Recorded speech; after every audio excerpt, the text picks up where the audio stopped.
Muy buenas tardes a todos.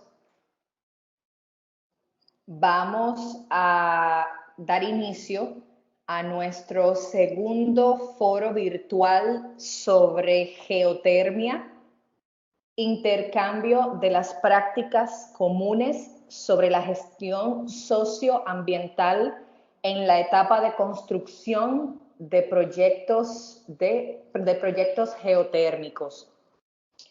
Antes de pasar a las conferencias que tenemos el día de hoy y para que ustedes puedan ir confirmando que nos escuchan, vamos a compartir con ustedes las instrucciones para el buen desenvolvimiento de este segundo foro virtual sobre geotermia.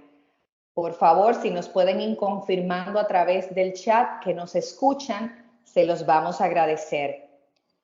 Como pueden ver en pantalla, son 3 las notas para que este foro virtual pueda tener el mejor desenvolvimiento.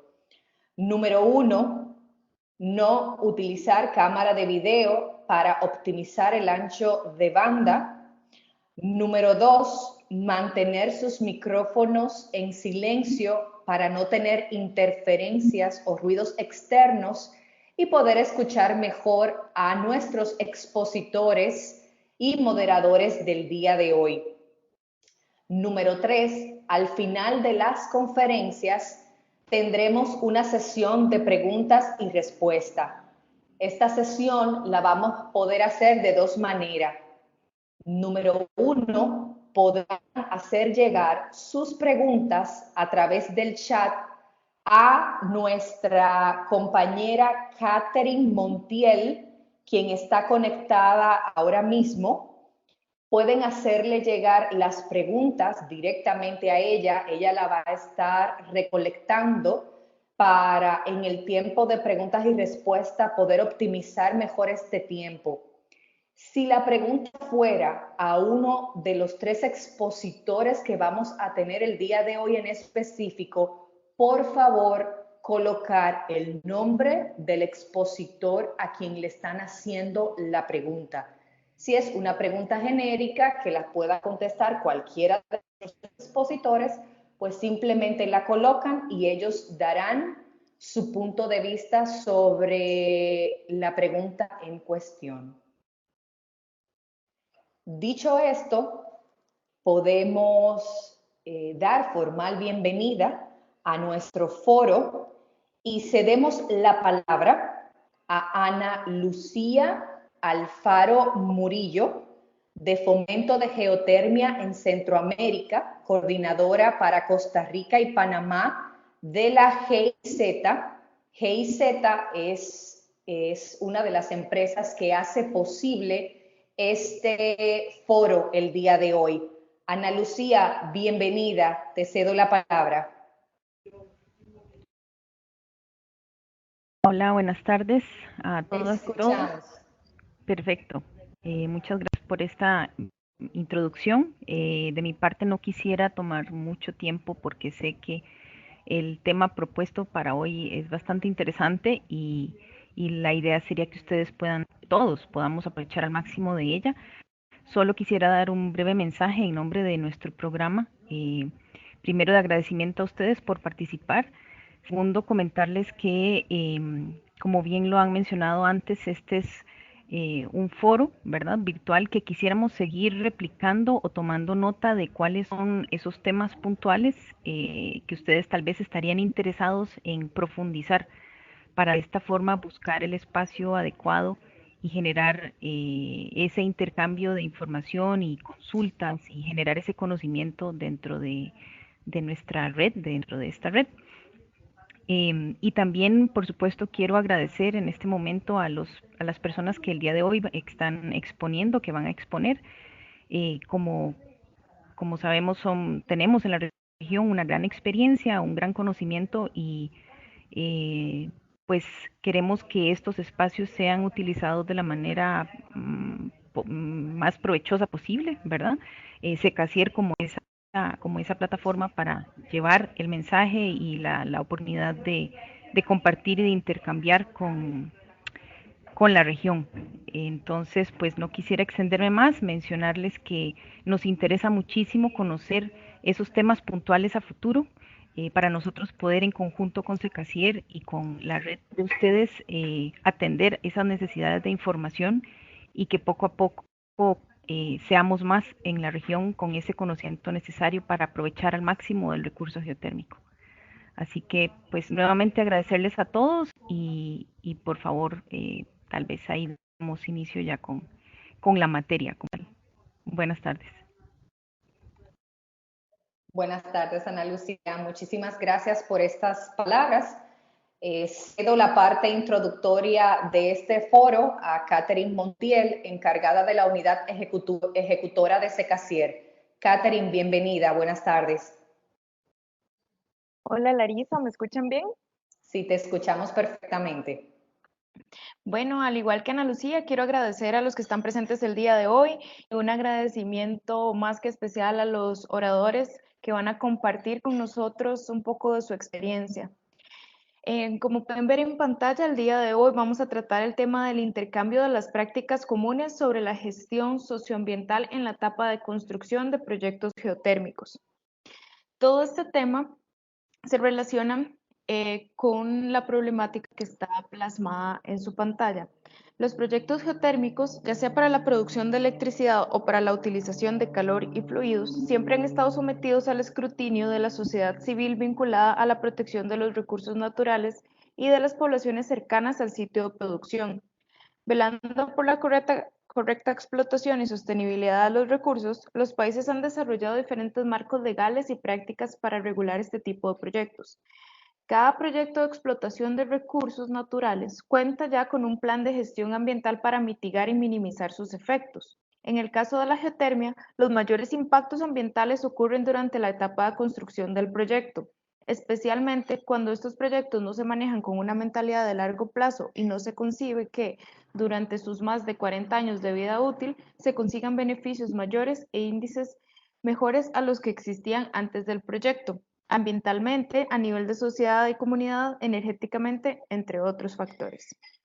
Sin embargo, durante su operación es posible revertir e incluso mejorar el entorno. Actualmente existen entre las instituciones con mayor trascendencia en el aprovechamiento geotérmico experiencias positivas al respecto que vale la pena compartir y replicar. Ese precisamente es el objetivo del foro del día de hoy, que los expertos en el área que nos acompañan en esta conferencia compartan con nosotros las barreras y las metodologías que ellos utilizan precisamente para asegurarse de que los proyectos geotérmicos no generen un impacto que pueda provocar oposición por parte de la sociedad o oposición por parte de ambientalistas, etcétera. Así que vamos a seguir entonces a dar inicio oficialmente al contenido del foro con los oradores. Larisa, te cedo la palabra. Gracias, Catherine, por tu introducción. Demos entonces la bienvenida a nuestro primer orador el día de hoy, Eddie Sánchez Rivera, geólogo, geoquímico MBA, director de recursos geotérmicos, ingeniería y construcción del ICE Costa Rica. Eddie, bienvenido.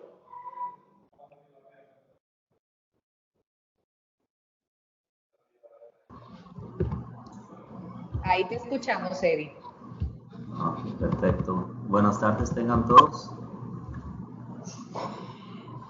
Muchas gracias por la invitación a este espacio que creo que es muy útil y de mucha aplicación para la región. Sin duda hay mucho potencial en la región para aprovechar los recursos geotérmicos y uno de los aspectos importantes a considerar son las buenas prácticas en la parte de lo que corresponde a la gestión socioambiental. Y estos esfuerzos de Secasier y cooperación alemana, tanto para GIZ como BGR, pues son bienvenidos y se les agradece la gestión. Bueno, el ICE es la entidad encargada de aprovechar los recursos geotérmicos en Costa Rica. Hemos estado, ya, igual que en otros países, sobre los 20-30 años en estas actividades, y es importante comentar que Cuando trabajamos un concepto geotérmico, tenemos dos realidades. Tenemos un yacimiento, que es un contexto geológico, que nos vamos a encontrar diferentes tipos de yacimientos en nuestros ambientes, principalmente relacionados a sistemas volcánicos, y en todo el proceso de reconocimiento, prefactibilidad y factibilidad previo a las etapas de construcción, vamos a tener que llegar a entender este yacimiento para buscar las mejores prácticas de aprovechamiento. Pero prácticas de aprovechamiento en las diferentes variables. Yo he puesto aquí, digámosle, las principales variables científicas que nos ayuden a entender qué es lo que tenemos, ya que vamos a hacer una inversión grande y queremos recuperar esta inversión a largo plazo. Técnicas, discutiblemente, de alguna manera tenemos que aprovecharlas de la mejor forma existentes, de acuerdo a lo que nos da la industria, financieras, económicas y socioambientales. Aquí es importante, puesto que la variable socioambiental no debe verse como un requisito estatal al cumplimiento de una norma. O sea, no es simplemente porque en un país X o Y te exigen hacer este formulario, este otro formulario, con esta cantidad mínima de información, por la razón por la cual estamos analizando esta variable, sino que tenemos que ver, igual que las otras variables, como una variable de éxito desde la conceptualización del proyecto. ¿Por qué? Primero, porque es una buena práctica y nos puede llegar a dar las mejores soluciones. Y segundo, pensando en las otras variables, y principalmente en las financieras y económicas, es más barato tener un buen planteamiento desde el inicio que estar haciendo remediaciones en el camino o a largo plazo en otras etapas. Entonces, la integración de esta variable como una variable de éxito es muy importante, entendiendo las características del yacimiento, que yacimientos tenemos muchos, la extensión del yacimiento, la relación de este yacimiento con las diferentes comunidades. Recordemos que en los desarrollos geotérmicos la planta llega a ser un elemento muy pequeño en todo el desarrollo. Tenemos todo lo que es el campo geotérmico, pozos, sistemas de trasiegos, que prácticamente es la gran interacción que vamos a tener, digamos, el efecto social más grande que vamos a tener una vez que entre el sistema en operación comercial va a ser y no tanto la unidad generadora. Ahora bien, ¿para qué queremos entender estos factores o estas variables en el yacimiento? Porque esto nos va a permitir buscar la combinación más correcta de la parte industrial, que es todo lo que tendríamos en superficie. Yo un yacimiento no lo puedo diseñar, no lo puedo cambiar. Es lo que me da la naturaleza, puedo entenderlo y conforme a lo que puedo entender, eso que está del suelo para abajo, puedo generar la mejor solución de lo que está del suelo para arriba. Y esta mejor solución va no solo en un tipo de infraestructura optimizado que llegue a reducir los impactos, tanto sociales como ambientales, sino igualmente pensando en las etapas de producción, la combinación perfecta o la mejor combinación que me permita una gestión de operación y mantenimiento con la mayor seguridad ambiental y con la mayor coexistencia social. Y es importante hacerlo, puesto que si no se logra, tenemos una serie de complicaciones que tenemos que manejar usando el término remediación, ¿verdad? Que no es otras cosas, no es otra realidad que ir a reparar lo que se hizo mal. Bajo remediaciones, estar reparando situaciones que indiscutiblemente van a generar inconvenientes y gastos adicionales.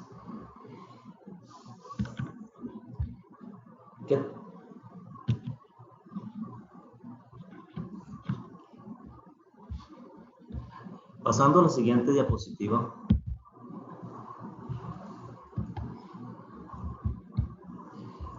Cuando hablamos de los segmentos del aprovechamiento de cualquier desarrollo, normalmente vamos a encontrar el reconocimiento, facilidad, un modelo conceptual, el desarrollo, la explotación, lo podemos ver en cualquier tipo de desarrollo.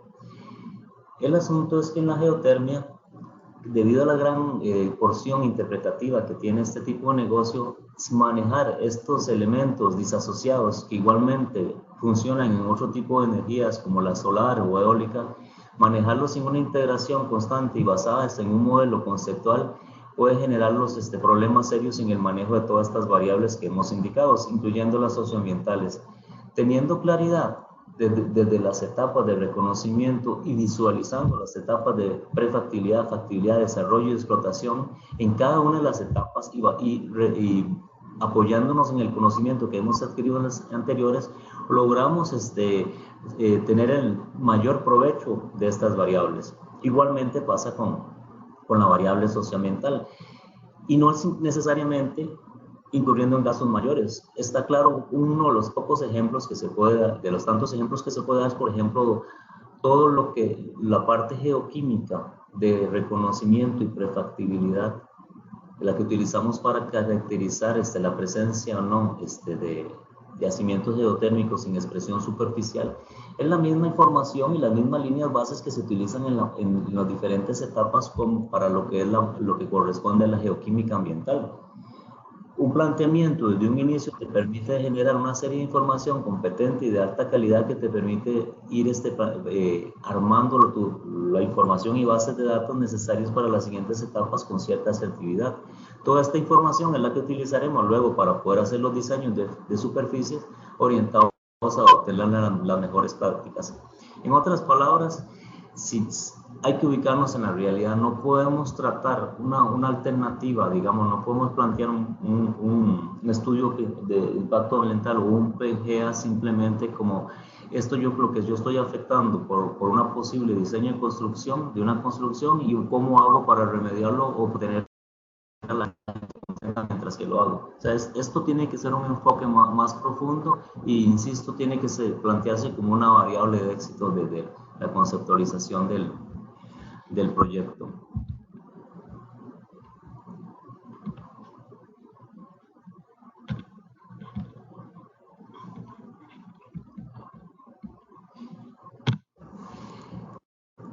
Para cada una de estas variables que acabamos de ver, técnicas, científicas, financieras, económicas y por supuesto la socioambiental, se plantea un plan de acción.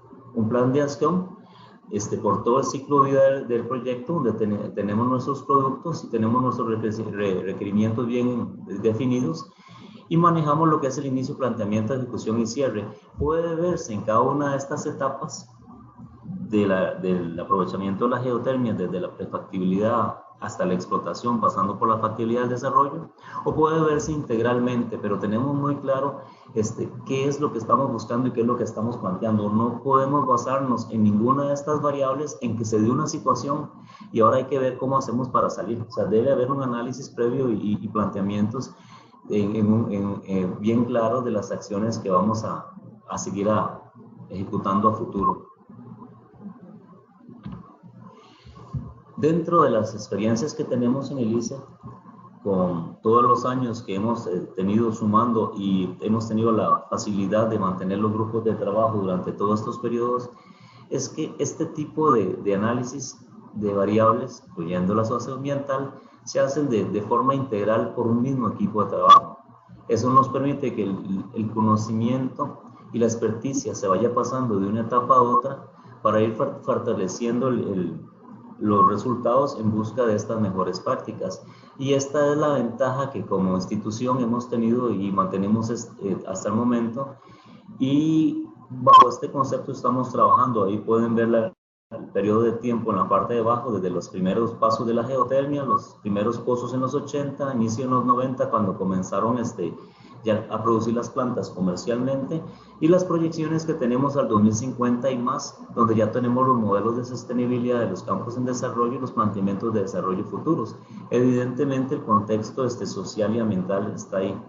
Es importante porque no podemos ver esta realidad de contexto social con los 3 o 5 años que podría durar el desarrollo de una etapa constructiva. Vemos que los periodos pueden ser de 50 años y más de coexistencia, y evidentemente nos vamos a enfrentar a una evolución o un desarrollo social, como lo hemos visto, por ejemplo, aquí en Miravalles, donde fue el primer campo, donde la realidad y las expectativas de las comunidades con que nos hemos encontrado hoy en día varían mucho de las que fueron en los años 80 o 90. Son totalmente realidades y los requerimientos son otros. Igualmente, recordemos que lo que estamos haciendo es una gestión social. De alguna manera estamos aportando al medio en que nos encontramos.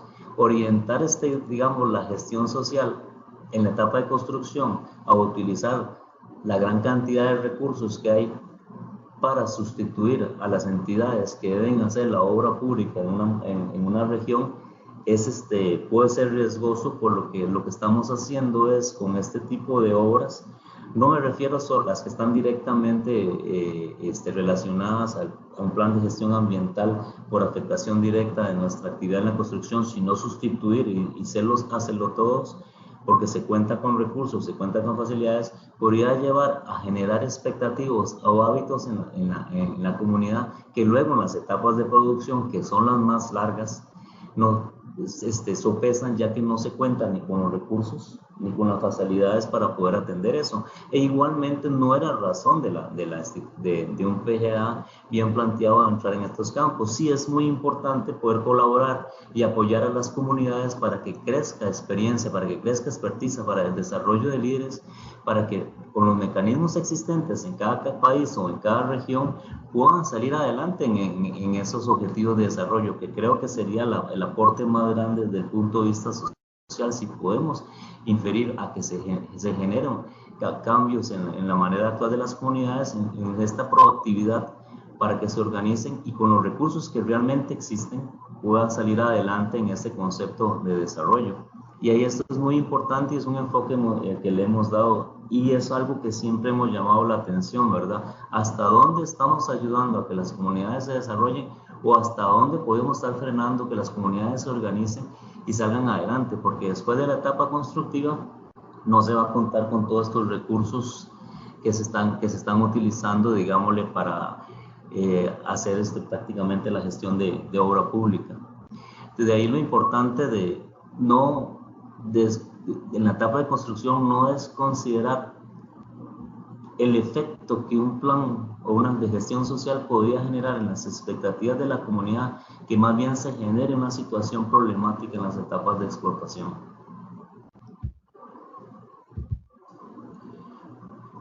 En nuestro grupo de trabajo, en lo que es recursos geotérmicos, la dependencia del ICE encargada de la explotación de los yacimientos geotérmicos, tenemos un sistema de gestión integrado, tanto la parte de seguridad y salud ocupacional como la parte de calidad y la parte socioambiental la manejamos integralmente.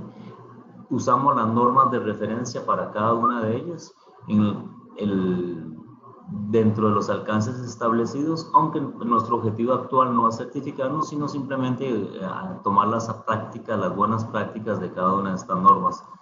Dentro de la gestión social y ambiental, como les comentamos anteriormente, tenemos identificadas las fases y los actores. No nos es posible trabajar una fase aislada de la otra, no es una buena práctica y entendemos también que normalmente la fase de construcción o desarrollo, donde se hace la infraestructura superficial, tiende a ser la más corta. Normalmente la fase de exploración, reconocimiento, prefactibilidad y factibilidad y la fase de explotación son más largas, la de desarrollo es la más corta.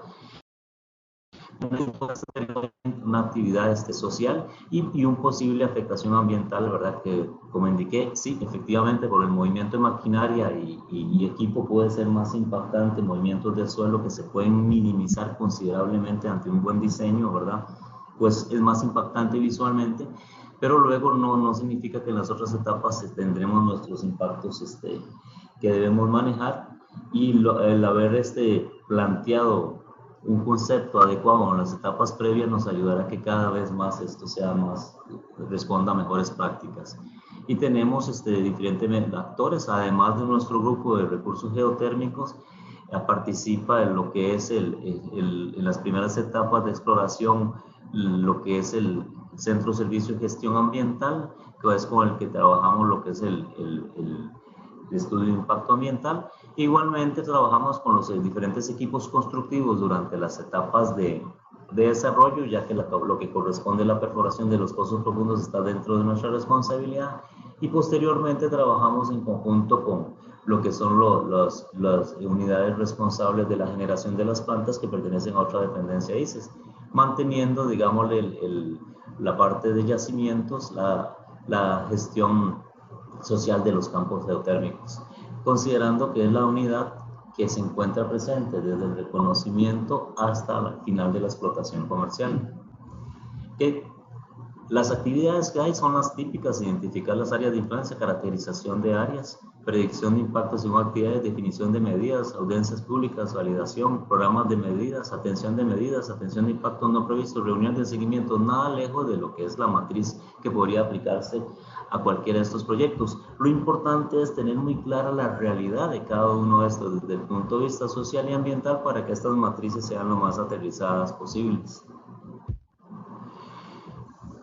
Esto es un esquema muy simplificado de lo que es la gestión socioambiental. En lo que es la parte ambiental tenemos una gestión integral de residuos, tenemos todo lo que es la gestión de la parte de biología, la regencia ambiental, el monitoreo ambiental y la gestión forestal. Son elementos típicos, digamos, de las grandes macros que se integran dentro de lo que es la gestión ambiental. Dentro de la gestión social manejamos los programas de relacionamiento con actores sociales. Vamos, de nuevo, muy importante tratar de estimular la organización y la proactividad dentro de las mismas comunidades para dar este aporte de cambio, digámosle, de pensamiento o un planteamiento diferente en el pensamiento para que luego las mismas comunidades se vuelvan motores de desarrollo, donde nosotros jugamos un papel importante de acompañamiento y facilitador, pero es importante que las mismas comunidades asuman. El programa de salud y seguridad comunitaria, programas de capacitación y de educación ambiental. Esto es importante, ¿verdad? Al final de cuentas, no queremos, como dije, estar remendando situaciones ambientales que no se previeron o no se manejaron bien. Lo que se busca con estos programas de capacitación y educación ambiental, tanto al personal como a la comunidad, es que crear una cultura en lo que es el concepto ambiental. Hacer parte de la comunidad, parte de la vivencia, este tipo de visión, donde todos tengamos esto presente y día a día trabajemos por ello, y no simplemente por el cumplimiento de una norma o el temor a una multa. Igualmente tenemos programas de contratación y empleo local. Sí, es una situación que el ICE le ha dado mucha importancia, ¿verdad? Actualmente los grupos de trabajo nuestros, ya con toda la evolución social que se ha dado acá más de 30 años, cuentan con alrededor del 90% de población de la región. Esto es muy importante porque hoy en día nos enorgullece que muchos técnicos y profesionales son los nietos de los peones que empezaron acá hace 35 años. Entonces nos satisface saber que este desarrollo social en este tipo de comunidades ya produce incluso este tipo de personal especializado. E igualmente tenemos programas de obras comunales, algunas de ellas relacionadas a la afectación directa de nuestra actividad. Ejemplo, bueno, si vamos a tener movimiento maquinaria, indiscutiblemente las aceras se vuelven necesarias para garantizar la seguridad. Si vamos a prever un movimiento de personal foráneo o a incrementar la población en las etapas de construcción y se requieren incluso crear aulas adicionales en los centros de educación, pues también se facilitan y hace una serie, o mejorar acueductos si vamos a tener mayores requerimientos por nuestra presencia aquí. Evidentemente son actividades que directamente afectamos. Y también se hacen actividades de colaboración que no necesariamente son impactos nuestros, pero para facilidad de la comunidad, o en ciertos casos cuando nos tocó atender la emergencia del huracán Otto, ¿verdad? Que significó un gran movimiento nuestro de todo tipo para atender tanto las afectaciones a nuestra infraestructura como a la infraestructura, digamos, en el comunal y otro tipo de actividades donde igual se colaboró. Entonces, los programas de obras comunales son amplios, pero siempre buscando el objetivo de crear escuela, de crear desarrollo. Esto es parte de nuestras gestiones. Normalmente, para facilidad, ¿qué es lo que tenemos? Cuando tenemos las consultas, solicitudes en conformidades, se reciben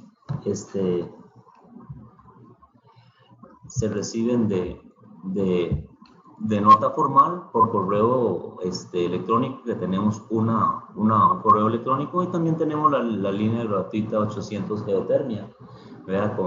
Donde los diferentes planteamientos se dan mediante esta línea. Igualmente, posteriormente la gestión social genera el canal directo con las comunidades, se remite la solicitud, ¿verdad? Se hace el análisis, y luego de que el personal hace el análisis, con un periodo de 10 días hábiles, pues se da una respuesta positiva, negativa o en valoración de las diferentes solicitudes o planteamientos que se están haciendo.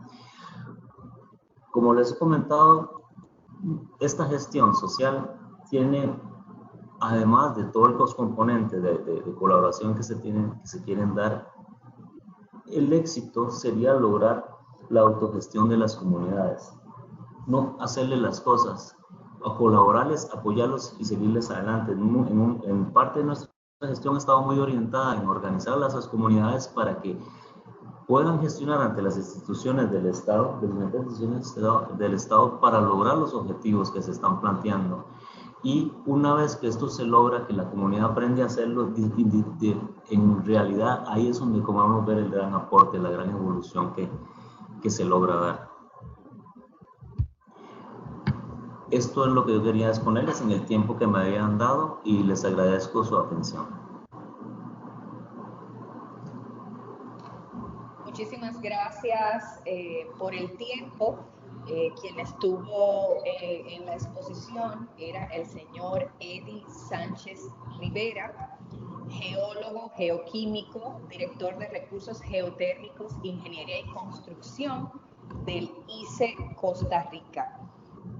Vamos a realizar un pequeño cambio en la agenda y vamos a pasar con el expositor Diego Hernández, Prevención de Impacto Ambiental, CFE México. Señor Diego, bienvenido, buenas tardes.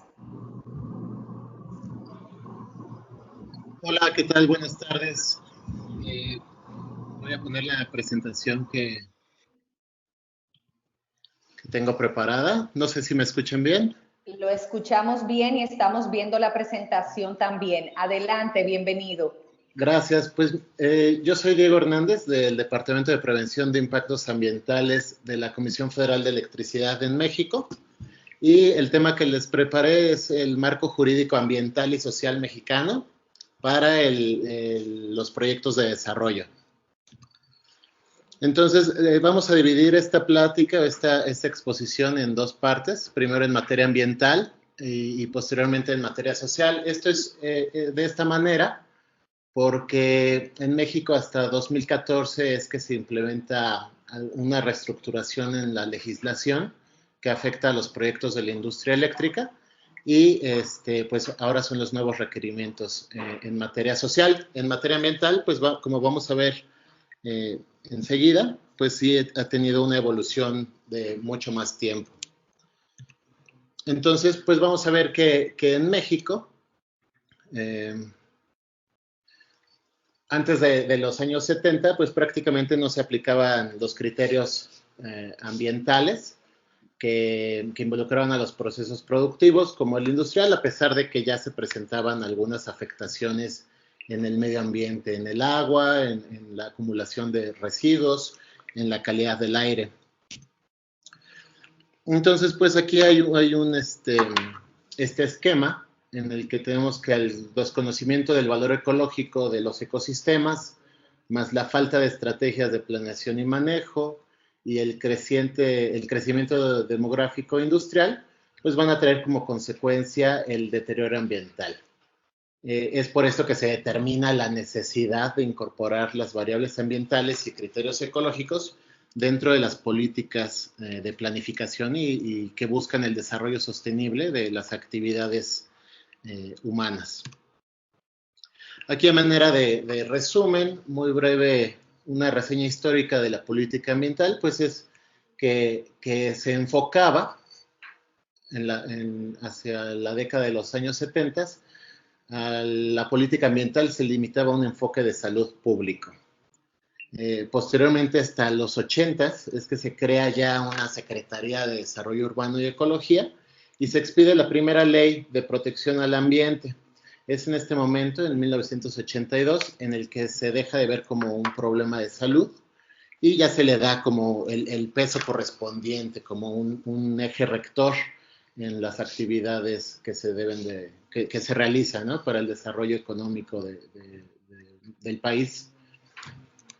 Posteriormente, en 1988, y este es el hito más importante, es que se expide la Ley General del Equilibrio Ecológico y la Protección al Ambiente, el cual, pues bueno, es el marco regulatorio y más importante, más grande con el que cuenta la legislación mexicana, en el cual, pues bueno, ya la política ambiental se integra con la evaluación de los daños ambientales, los ordenamientos ecológicos, la caracterización y disposición de áreas naturales protegidas, entre algunos otros instrumentos que van a ayudar a las autoridades ambientales a llevar la guía, ¿no?, de cómo se tienen que realizar las cosas para evitar los efectos negativos.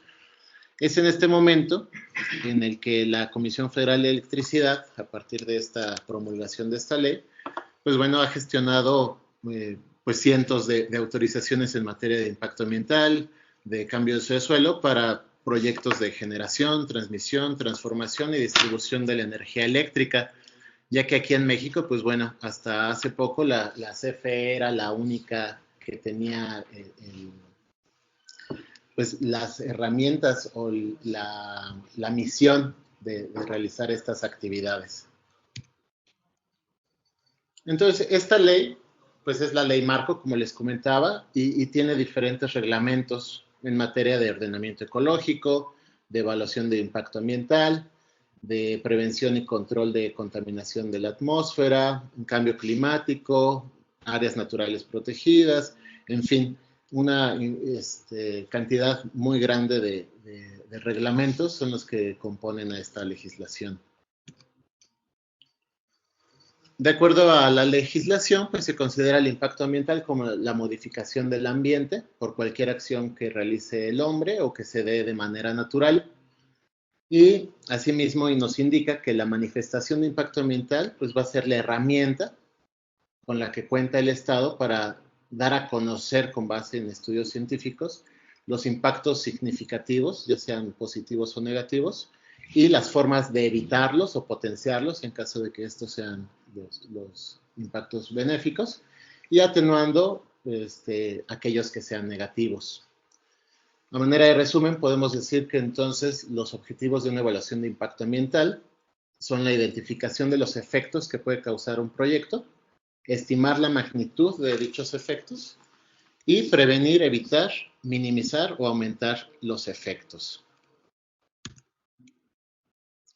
Actualmente, la legislación ambiental pues tiene esta serie de leyes, reglamentos y normas a las que como empresa pues tendremos que dar cumplimiento para que nuestro proyecto pues se garantice que no va a interferir, a afectar de una manera negativa más allá de lo que se requiere, porque al final de cuentas pues cualquier actividad que desarrollemos va a tener ciertas consecuencias, pero podemos mitigarlo.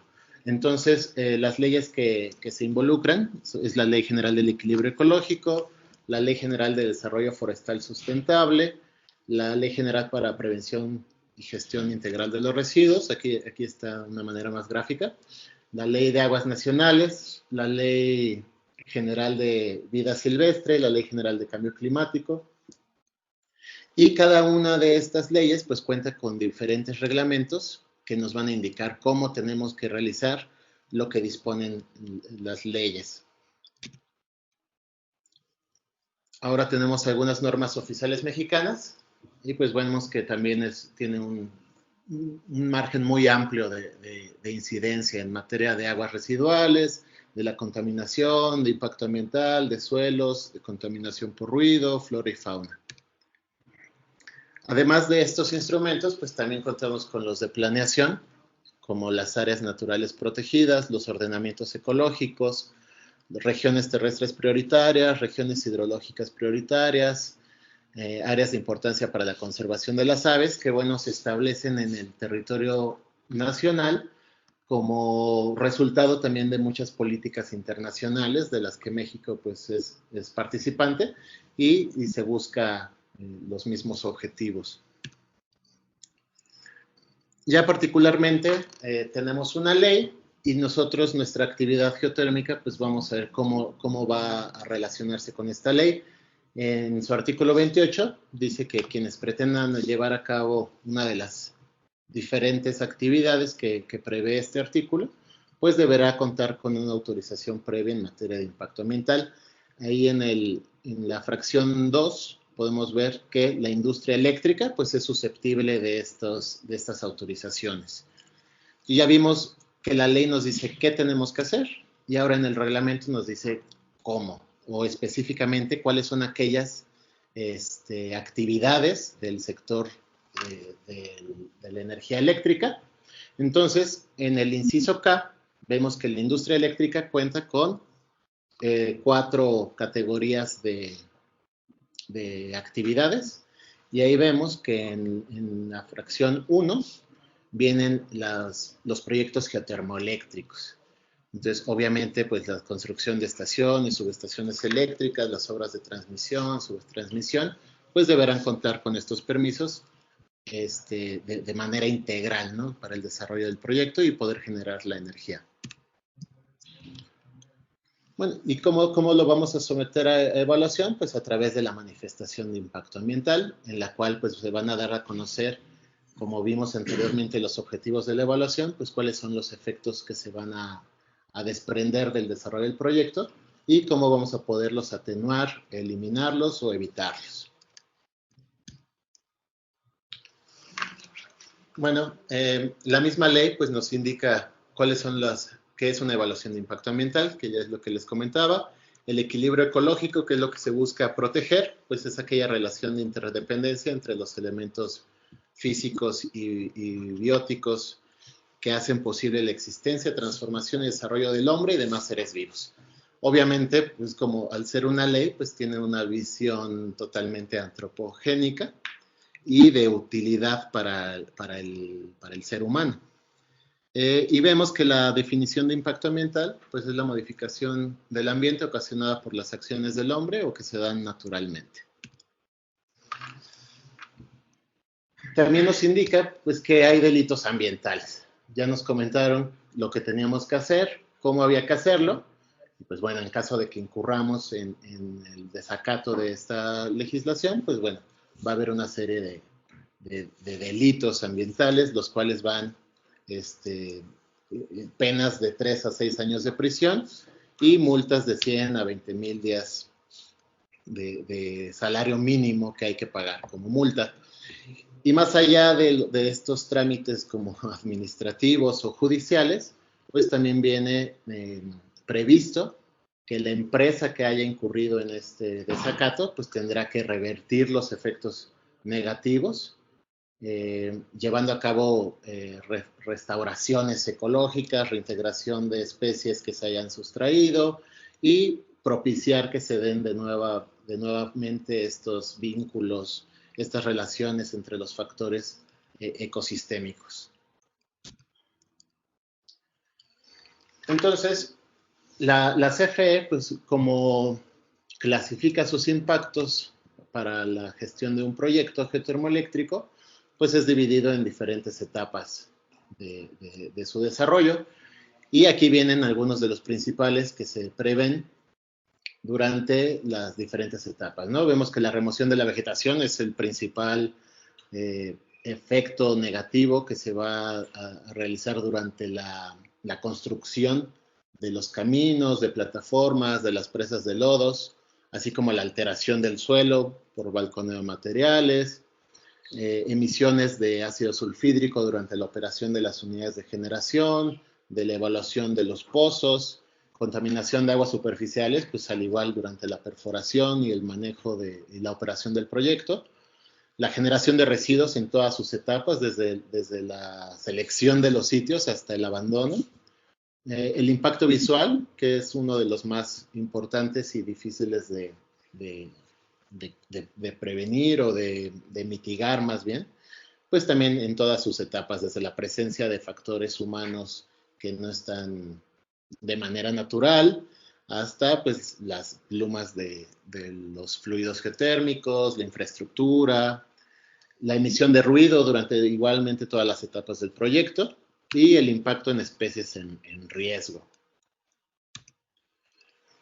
Aquí tenemos algunos ejemplos de estos impactos. Aquí tenemos los primeros dos, la remoción de la vegetación y la alteración física del suelo. Pues bueno, inevitable durante estas etapas de la construcción. Aquí vemos alguna preparación de los terrenos para construir caminos.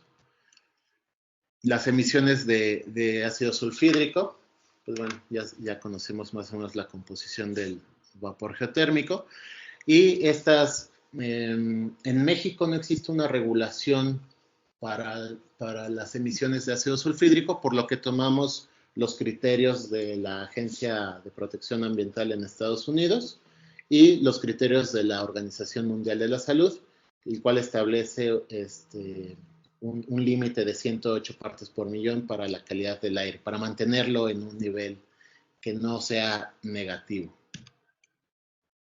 Aquí vemos, pues bueno, los estudios y monitoreos que se realizan en los campos geotérmicos para conocer cómo es la dispersión de estos gases, ver las comunidades que se encuentran cercanas y poder aterrizar gestiones para evitar estos efectos negativos con la gente y con la vegetación.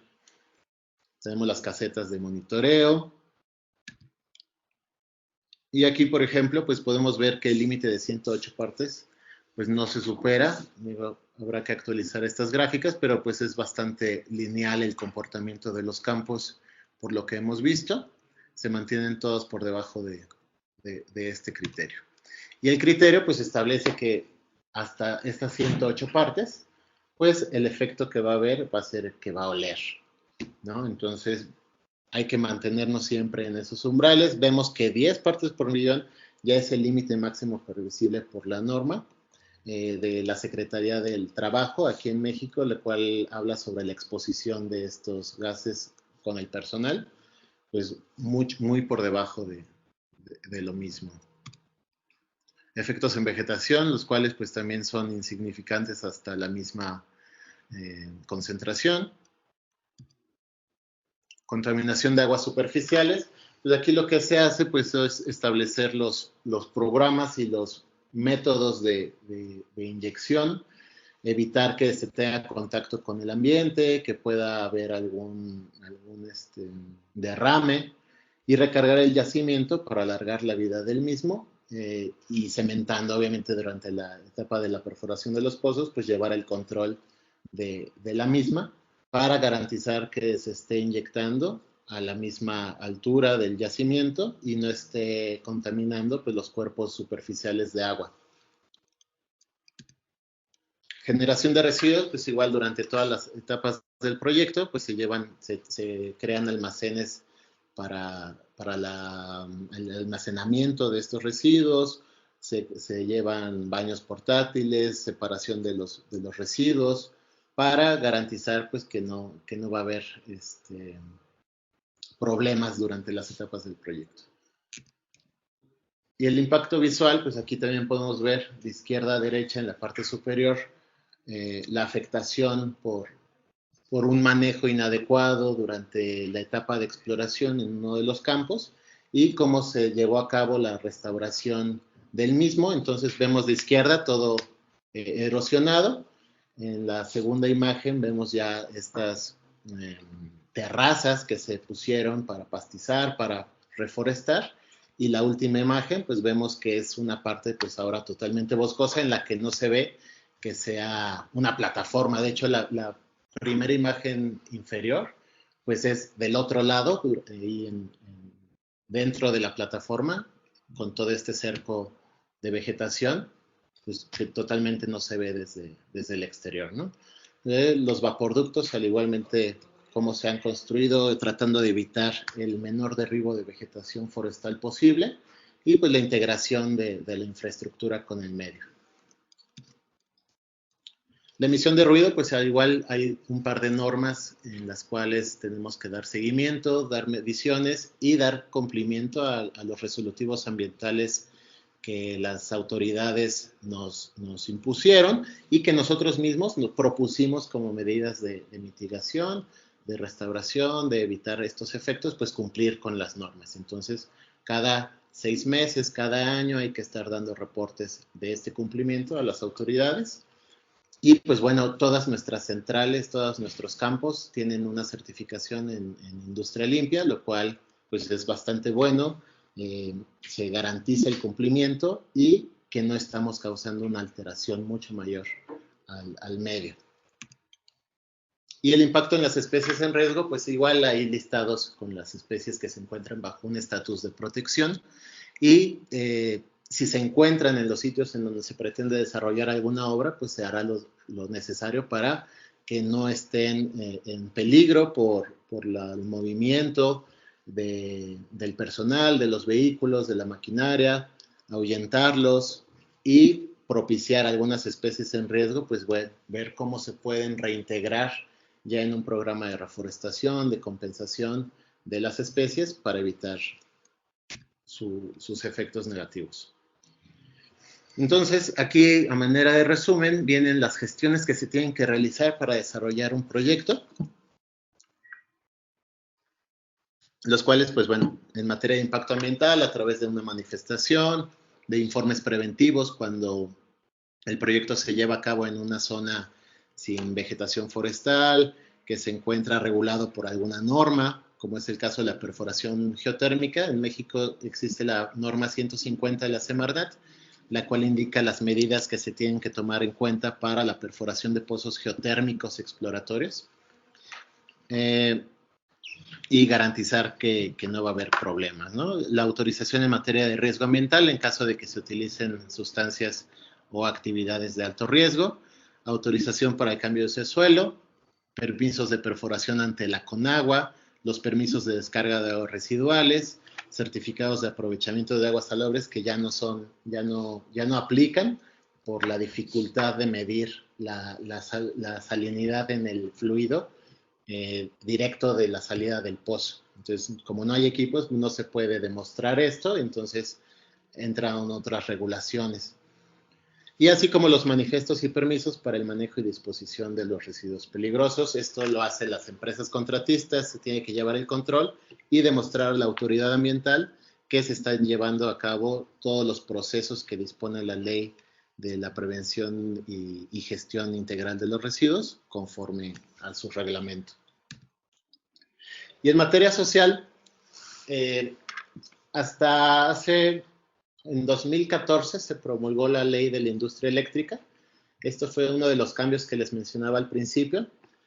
Y a partir de esta promulgación de esta ley, aquí está lo que indica la ley en 4 artículos, los cuales hablan sobre la evaluación del impacto social y sobre la consulta previa, libre e informada a los pueblos indígenas. Pues hasta entonces no se hacía. Hay que recordar, o les puedo comentar que la CFE, como empresa del Estado, su misión era electrificar al país y llevar el desarrollo hacia las comunidades que estuvieran alejadas de los centros poblacionales más importantes, más grandes, y la gestión social no se llevaba a cabo como un cumplimiento ante una autoridad. O sea, ¿qué quiero decir? Que no era que no se hiciera nada social, sino al contrario, se hacían muchas cosas, se llevaban infraestructura de educación, de salud a las comunidades que fueran a ser afectadas o que estuvieran en el área de influencia de nuestros proyectos, y de esta manera pues se veía el beneficio social. A partir de esta ley entran empresas privadas y tenemos que buscar que nuestros proyectos ahora sean viables económicamente, que generen ganancia, lo cual es un poco difícil por los tiempos, por las gestiones que se tienen que realizar, pero este es el nuevo marco. Ahora hay que cumplir con esto. No se han desarrollado proyectos en materia social por parte de esta gerencia de proyectos geotermoeléctricos, porque a partir de la promulgación de esta ley, todos los proyectos que se han desarrollado ya estaban previamente autorizados. Entonces ya no se tuvieron que ver evaluaciones de impacto social, ni consultas indígenas, que a pesar de que son previos, pues en ninguno de nuestros proyectos que tenemos en operación hay presencia indígena. No obstante, para el desarrollo de nuevos campos, de nuevas zonas de exploración, sí estamos previendo ya estas evaluaciones de impacto social, estas consultas indígenas, y ahorita precisamente estamos en la preparación de alrededor de 5 o 4 proyectos que van a requerir la evaluación, 2 de ellos con consulta indígena, y ahorita estamos en la etapa de preparación de las especificaciones para dar los contratos. Justamente esta ley indica que se tiene que llevar a cabo la consulta indígena por el Estado, es decir, por la Secretaría de Energía, pero en el reglamento indica que si la CFE o Pemex, que es la otra empresa mexicana del Estado, quieren realizar estos proyectos en zonas indígenas, serán estas las que tienen que desarrollar el proceso de consulta. Entonces, al ser algo nuevo para nosotros y ser parte de gobierno, pero estar actuando como una empresa privada, pues podemos llegar a aparecer ahí en conflicto de intereses al ser juez y parte.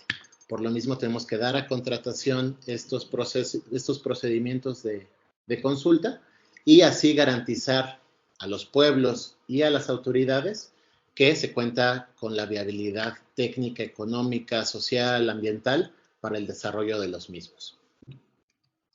Y eso es todo por mi parte. Les agradezco mucho su atención. Gracias. Muchísimas gracias. El expositor que estuvo ahora mismo con nosotros era Diego Hernández, Prevención de Impacto Ambiental, CFE México. Entonces, damos paso a Luis Franco, coordinador de la Unidad Ambiental Lajeo El Salvador, nuestro tercer y último expositor del día de hoy. Buenas tardes, don Luis, bienvenido. Buenas tardes. Lamento mucho que no me puse ahí el apellido. De hecho, estuve viendo que hay muchos Luises, así que saludos a todos los Luises y a todos los que están allí en el foro. Es para mí un gusto poder estar en contacto ahora con ustedes y hablarles un poquito de la parte de la gestión socioambiental que hemos tenido acá en El Salvador. Mi nombre, como dijeron, es Luis Franco, soy coordinador de la unidad ambiental y trabajo para la GEO, y tenemos una subsidiaria que es San Vicente 7, que tiene 2 campos geotérmicos. Así que este será el contenido que voy a tratar de compartirlo en esta hora. Y comenzaría hablando un poco, bueno, poniendo aquí el mapa del Salvador para que conozcan mi país. Don Luis, disculpe, si puede hablar un poquito más fuerte o estar más cerca del micrófono porque lo escuchamos muy bajo. Perfecto. ¿Me escuchan ahora bien? Mucho mejor ahí, don Luis. Perfecto. Entonces, les comentaba, bueno, este es El Salvador y si pueden ver, nosotros tenemos 4 campos geotérmicos. Está Aguachapán, luego tenemos San Vicente, Berlín y Chinameca. Todos nuestros campos están en áreas de conservación e incluso uno tiene una área natural protegida que está en estatus de propuesta. Entonces, en este sentido, todavía no ha sido declarada, pero está dentro de nuestras áreas de concesión de uno de nuestros campos. Nuestra capacidad instalada por las 2 plantas, la de Aguachapán y la de Berlín, es 204.4 megavatios. Y les comento que el desarrollo geotérmico comenzó comenzó allá por el año 1975 en Aguachapán hasta el año 81 y se instalaron básicamente 95 megavatios. Posteriormente se instaló en el año 1992 2 unidades de bocapozo de 5 megavatios cada una. Todo esto que les estoy hablando básicamente se ha realizado sin la intervención, digamos, del proceso de evaluación de impacto ambiental, porque el Ministerio del Medio Ambiente, en cumplimiento a la Constitución Política, se formó en el año 1997. Entonces, estos son casi 10 años después que México, ¿verdad? O 9 años después que México. Y el siguiente año se forma la Ley del Medio Ambiente y el siguiente año, en 1999, el COMO, que sería el Reglamento General de la Ley del Medio Ambiente. Entonces ahí podemos ver que el 73.9% de nuestro desarrollo geotérmico fue sin el proceso de evaluación de impacto ambiental. Esto llevó a que se debería de hacer un diagnóstico ambiental. Y entonces la experiencia que se ha tenido acerca del desarrollo geotérmico fue básicamente con las recomendaciones de los financistas de la banca internacional y posteriormente se utilizó la metodología de diagnósticos ambientales para identificar cuáles eran los impactos que se estaban produciendo en ese momento las plantas geotérmicas y se elaboró un programa de adecuación ambiental. Posteriormente, allá por el 2007 y 2008, se instalan nuevas plantas, la unidad 3 en Berlín de 44 megas y en 2008 el ciclo binario que tiene una capacidad instalada de 9.4 megavatios.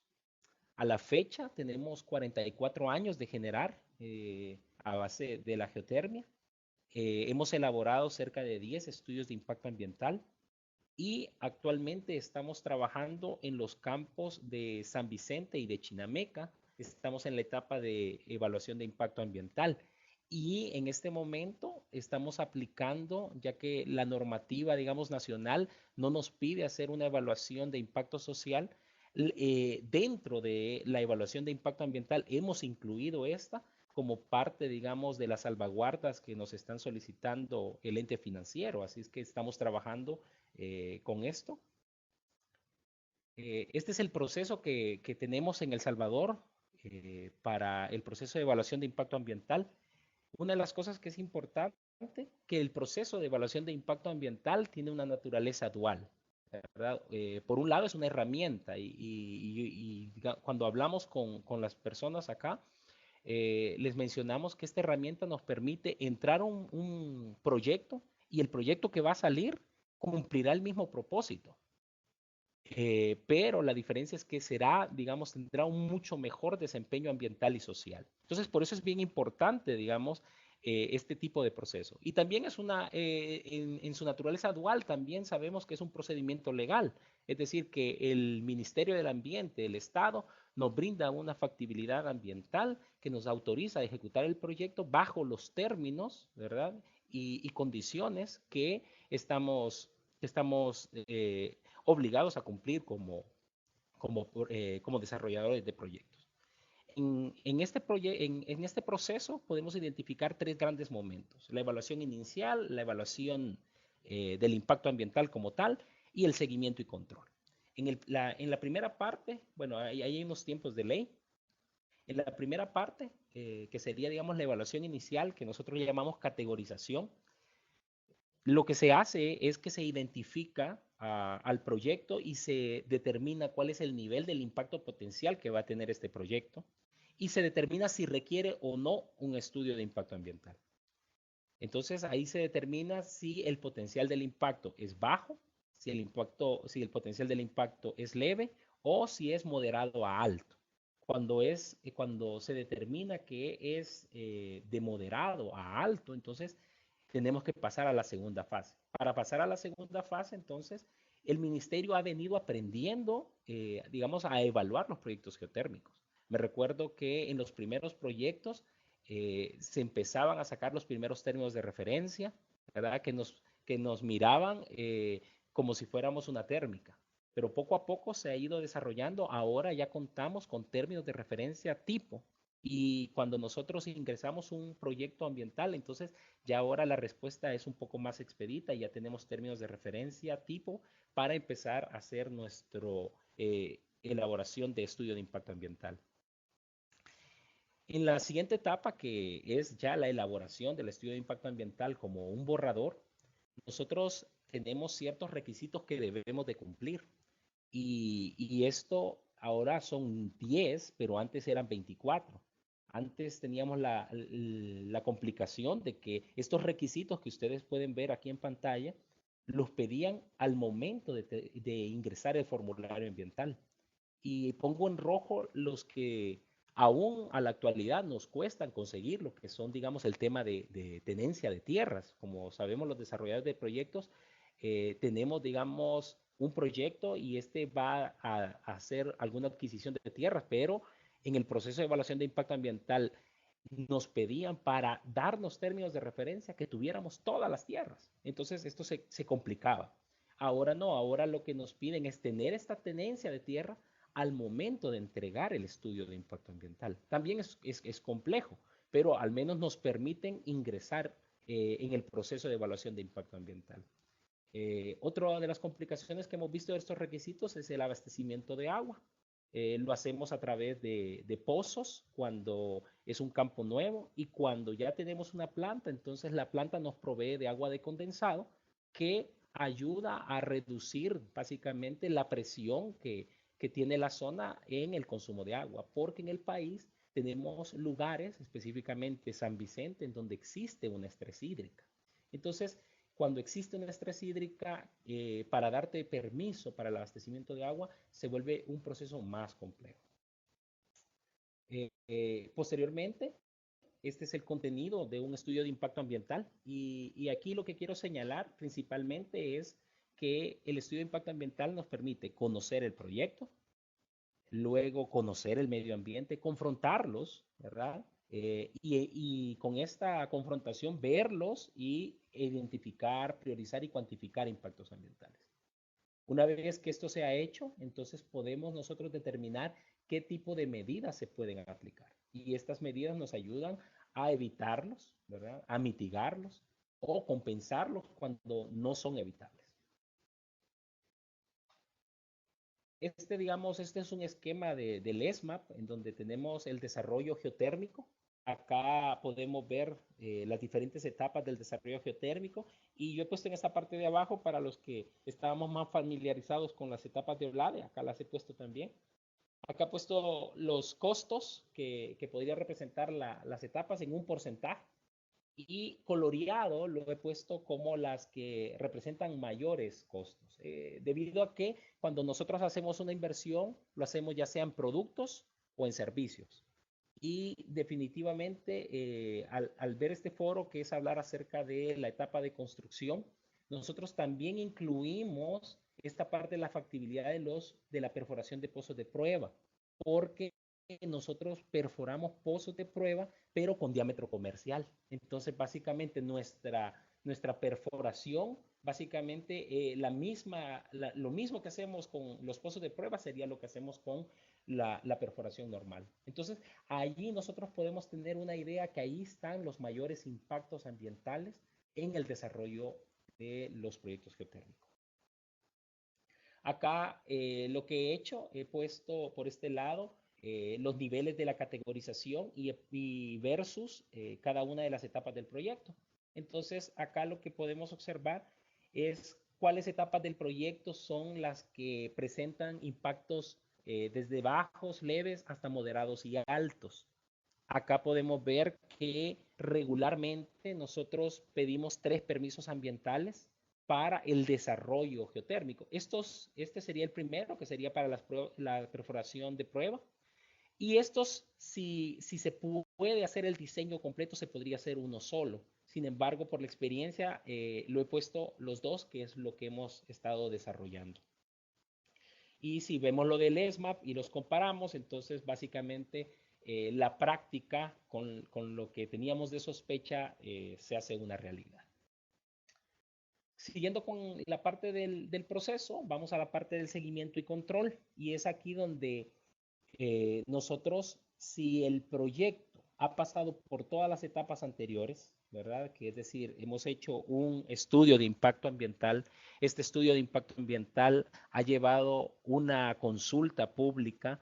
Esta consulta pública probablemente ha tenido observaciones de las partes interesadas. Tenemos que responder a estas observaciones de las partes interesadas, o sea, es decir, el documento debe responder. Si no lo hace, entonces el ministerio traslada estas observaciones al proponente para que se puedan superar, y posteriormente si este paso se supera, entonces es en ese momento en que nos dan el requerimiento de una fianza. Aquí es bien importante porque no todos los países tienen esta figura.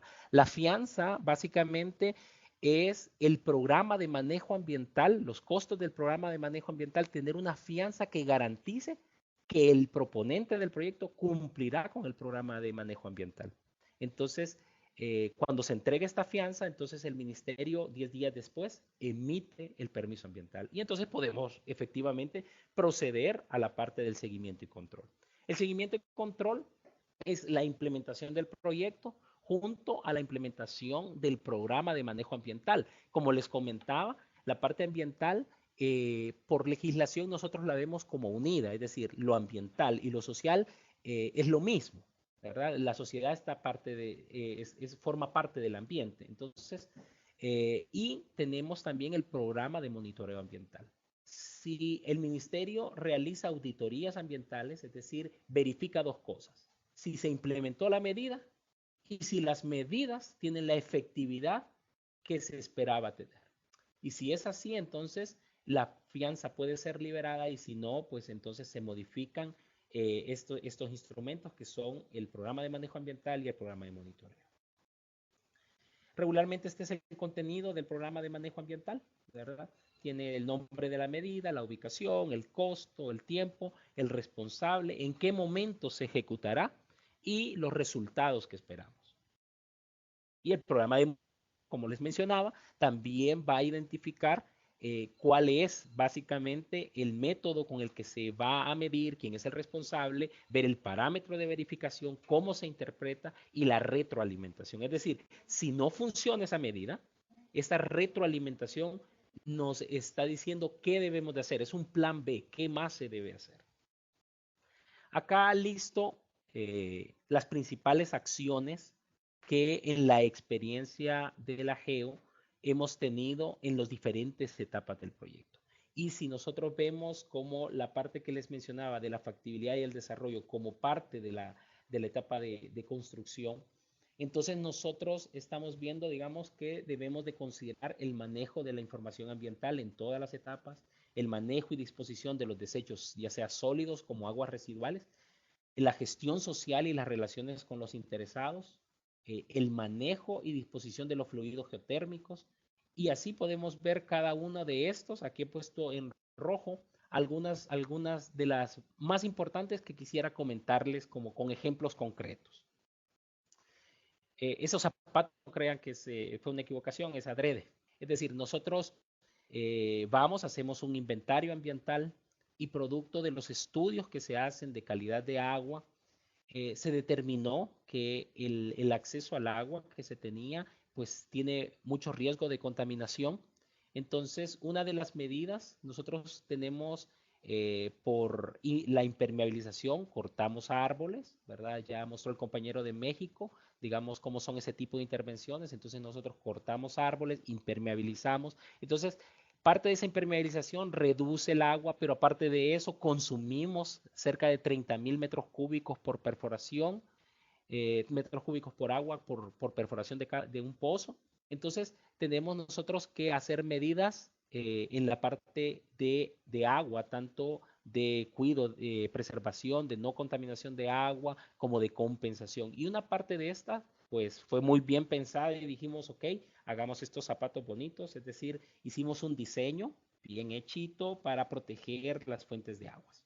Y entonces, y los diseños estos, pues fuimos y hablamos con las comunidades y les explicamos los riesgos que pueden tener las aguas para, digamos, nosotros hacer una inversión en este tipo de medida. Pues entonces las personas pensaron que básicamente nosotros queríamos poner en unos tanques el agua porque nos queríamos adueñar del agua. Entonces, esto lo comento porque al final empezamos a trabajar con las diferentes medidas y las personas empezaron a ver el trabajo y luego entonces nos llamaron nuevamente para revisar la medida y al final se hizo una medida modificada que la podemos ver a este lado de la pantalla, al lado derecho de la pantalla, que es, en vez de tocar sus manantiales, ellos empezaron a tener, digamos, ese acercamiento a decir, ok, hagamos proyectos de captación de agua, porque en esta zona hay muy poca agua, de captación de agua a través de los techos escolares para que los niños puedan tener agua. Entonces se hizo este tipo de medidas y esta sirvió para tener un mayor acercamiento y mayor confianza con la comunidad.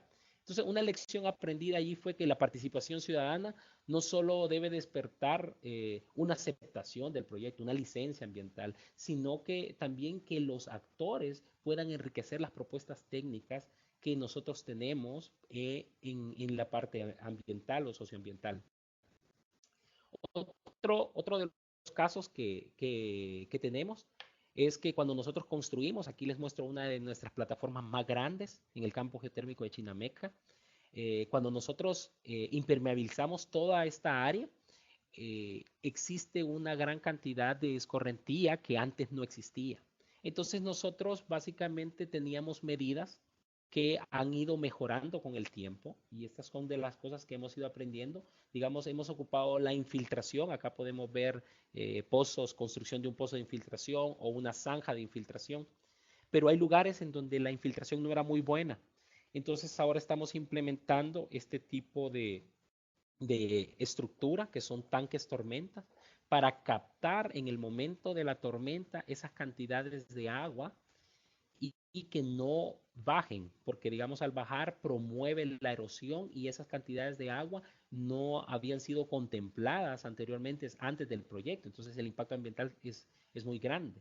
Entonces, nosotros hemos podido ver que, digamos, este tipo de medidas que son eminentemente ambientales tienen un impacto social porque producen básicamente una reducción en el riesgo de la zona. Entonces, este tipo también de medidas estamos viendo si esta agua, ya cuando se tenga a futuro, ver la calidad de agua que se puede almacenar ahí para ver qué otros usos se puede dar. También el tema de los gases, a mí me apasiona mucho el tema de los gases y les podría comentar que nosotros vivimos muy cerca de las personas y los campos geotérmicos están muy cerca. Acá tenemos una imagen en donde se puede mostrar una de nuestras plataformas que está a menos de 250 metros de las viviendas. Entonces, acá hemos visto, digamos, cómo la población es afectada, ya sea por ruido, por gases. Entonces, lo que hemos hecho, hemos trabajado en un protocolo de apertura de pozos, en donde hemos trabajado en la parte de ruido y hemos trabajado en diferentes aspectos. También hemos trabajado en la parte de seguridad industrial para con los compañeros que están realizando las actividades. Y cuando los gases, como el sulfuro de hidrógeno, se elevan, entonces hemos ocupado la inyección de NaOH con el fin de reducir este tipo de costo, de concentraciones.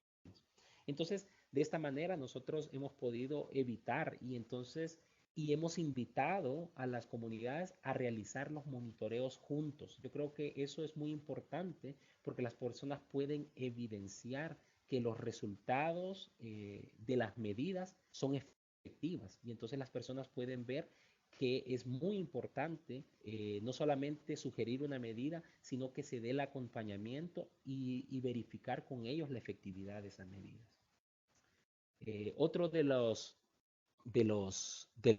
impactos que se tienen es la afectación de la fauna. Así que tenemos un proyecto que le llamamos el Centro de Rescate de Fauna Silvestre. Digamos, la marca se llama Georresguardo y tiene como objetivo tener un espacio en donde se pueda hacer una recepción de la fauna silvestre endémica que ha sido perturbada por el proyecto o que también sea suministrada por el Ministerio del Medio Ambiente producto del tráfico ilegal o maltrato que le han realizado. Entonces, acá podemos ver que tenemos 4 procesos que se llevan a cabo. el ingreso y la cuarentena, es decir, se rescata, se decomisa, no lo hacemos nosotros. Si el rescate, digamos, lo hace un experto biólogo cuando es en nuestros proyectos, y los decomisos pues son los que realiza la autoridad ambiental. Se hace una revisión, se identifica la clínica del animalito y se le da el tratamiento y se define cuál es el destino. Los destinos pueden ser dos: liberarlo inmediatamente o pasarlo a un refugio. Cuando la especie silvestre experimenta, digamos, algún tipo de afectación, entonces se da la etapa de rehabilitación y readaptación. Uno tiene que ver con lo físico y la otra tiene que ver con lo conductual. Entonces, en este caso, aquí podemos ver uno de los halcones recibiendo una terapia para que pueda volar y poder ser liberado.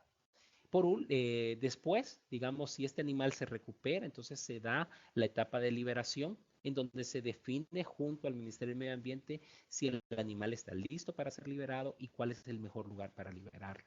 Entonces, para esto nosotros podemos aplicar lo que se llama captura del animal en el refugio donde se tiene, el traslado y la liberación.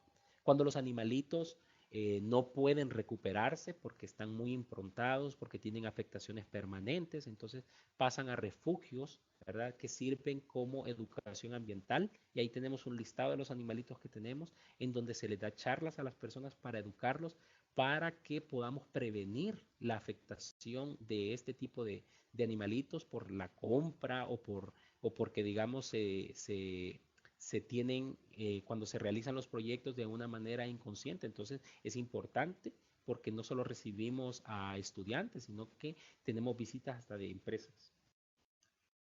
Acá hay un ejemplo, creo que este es ambiental, en donde, digamos, es el manejo de diferentes aspectos ambientales, el consumo de agua que se reduce bastante haciendo reutilización de las aguas, y los desechos que salen de la perforación con una buena disposición final de los recortes y la reinyección de esta agua, junto a la reinyección también del agua geotérmica. Como conclusión, podría decir que la fase del desarrollo geotérmico identifica los impactos más grandes en la etapa básicamente de construcción. Y podríamos mencionar que se requiere una planificación socioambiental que contemple la ejecución de actividades relacionadas al proceso de LIA, no solo para conseguir el permiso ambiental, y yo creo que todos hemos concordado con eso, sino que para aplicarlo y después de ello seguir, digamos, con el monitoreo. Y también podríamos mencionar que todos los campos geotérmicos en El Salvador se encuentran en áreas de conservación. Incluso, como les mencionaba, hay una que probablemente sea de un área natural protegida en el futuro. Entonces, la gestión socioambiental es la que permite que sea compatible el desarrollo geotérmico en un entorno de conservación. Así que esto sería mi intervención. Muchas gracias. Muchísimas gracias, don Luis, por su intervención. Quien nos compartía era Luis Franco, coordinador de la Unidad Ambiental La Geo El Salvador. Con esto terminamos la exposición de nuestros 3 conferencistas de este día. Y pasamos la palabra a Catherine Montiel, mi compañera de Secasier, para la sesión de preguntas y respuestas. Catherine, ¿tenemos preguntas? Hola, sí, recibimos un par de preguntas. Todavía tienen tiempo para indicarnos si les cedemos la palabra o si tienen alguna otra pregunta que quieran que leamos. Vamos a proceder entonces con las que ya tenemos en lista. La primera es de parte de Bayardo Rivas para don Eddie Sánchez. Nos pide que por favor nos comparta cómo ha sido la experiencia en cuanto a los programas de contratación y empleo local.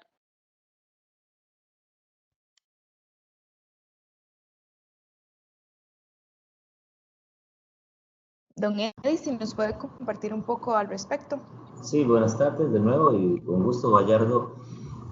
Siempre las políticas han buscado la contratación de mano de obra local, para lo cual lo que se ha hecho es, en las primeras etapas de reconocimiento y prefactibilidad, ir haciendo ya un sondeo de cuáles son las capacidades locales para las siguientes etapas que van a demandar mucho más personal para poder coordinar con diferentes instituciones del Estado como LINA, Instituto Nacional de Aprendizaje y otras para poder generar capacitación para crear esas capacidades. Es muy común llegar y no encontrar capacidades técnicas, pero si esto se detecta, por eso hablábamos que el factor social tiene que trabajarse desde las primeras etapas.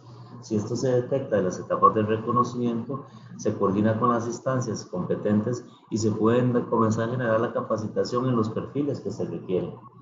Igualmente, luego estarán los programas de reclutamiento de personal, las ferias de empleo y otro tipo de actividades para crear las bases de datos que nos permitan localizar ese personal e irlo enterando.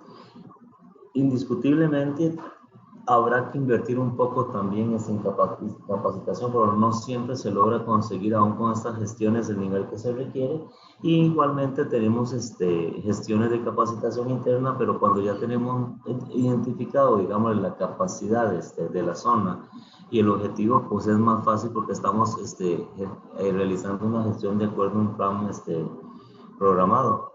Entonces, eso es lo que hemos hecho para lo que es la gestión de reclutamiento y contratación de personal, dándole énfasis en lo que es el personal local. Evidentemente no todo se puede atender con personal local, en ocasiones se requieren traer de otras regiones del país, pero ese es el principio que utilizamos y de una vez que da la invitación de Vallardo, si algún día quiere visitarnos aquí en Guanacaste, podemos hablar un poco más por el tema e incluso conocer nuestras instalaciones. Gracias. Muchas gracias, don Eddie. Ahí queda entonces la invitación abierta. Creo que es para todos los que están en el foro. Podemos contactarnos, nos pueden escribir y también les compartimos el contacto de don Eddie ahí para generar mayores enlaces y mayores fortalezas en la región. Pasamos entonces a la siguiente pregunta. Es de Marian Rojas Acosta y es para don Luis Franco. Los gases incondensables de la geotermia tienen dióxido de carbono y metano, los cuales son gases de efecto invernadero. ¿Reportan estas emisiones en toneladas de dióxido de carbono equivalente a la entidad ambiental gubernamental? Sí, tenemos un monitoreo permanente. De hecho, digamos, una de las cosas buenas que nos dejó el haber inscrito 2 unidades en el proyecto del Mecanismo de Desarrollo Limpio es la aplicación de este tipo de metodología. Ocupamos esta metodología, digamos, antes hacíamos un balance de materia, pero al inscribirnos en el MDL, entonces aprendimos la metodología, hacerlo como ellos lo habían pedido y entonces nosotros hacemos una evaluación de cuánto emite cada una de las unidades que tenemos, tanto en Aguachapán como en Berlín, y sabemos las toneladas mensuales que tenemos por cada megavatio que estamos generando. Y sí, digamos, esa información está disponible, digamos, nosotros, digamos, tenemos reportes internos, el Ministerio del Ambiente no nos lo solicita, pero hemos trabajado con ellos porque ellos son la autoridad, la primera autoridad que en el MDL se tiene que visitar para poder, para que nos dé, digamos, la no objeción para participar en el mecanismo de desarrollo limpio. Hoy por hoy ya no lo estamos haciendo, la participación, ¿verdad? Pero sí continuamos nosotros con todo el monitoreo. Gracias, señor Franco. Ahora tenemos una inquietud por parte de Carla. Le vamos a ceder la palabra para que pueda interactuar con los oradores. Adelante, Carla. No me han habilitado el... Sí, se escucha. Ahora sí, es que veo que está como cerrado el micrófono. Ok, no pasa nada. Tengo 2 preguntas. Una es para el señor Franco y otra para Don Eddie. Empiezo con la de Don Eddie. Don Eddie, vieja conocida. Em, Mi pregunta va en torno al proceso de trabajo que se coordina entre técnicos de la División de Recursos Geotérmicos del ICE y la División de Gestión Ambiental o de Estudios Ambientales. Básicamente quisiera que profundizar un poquitito, que explicar un poco mejor cómo es ese trabajo de acercamiento a la comunidad que harían tanto técnicos como gestores ambientales para no solamente comunicar de forma asertiva los intereses en las primeras etapas del proyecto de geotermia, sino también para manejar falsas expectativas o esos vicios de dependencia que se generan en las comunidades, producto de que el proyecto geotérmico termina completando algunas de las necesidades de infraestructura que por muchos años están en deuda, qué sé yo, municipalidades o gobierno nacional de las comunidades afectadas. No sé si me doy a entender. ¿Contesto de una vez, Carla, o espero la segunda pregunta y luego contestamos?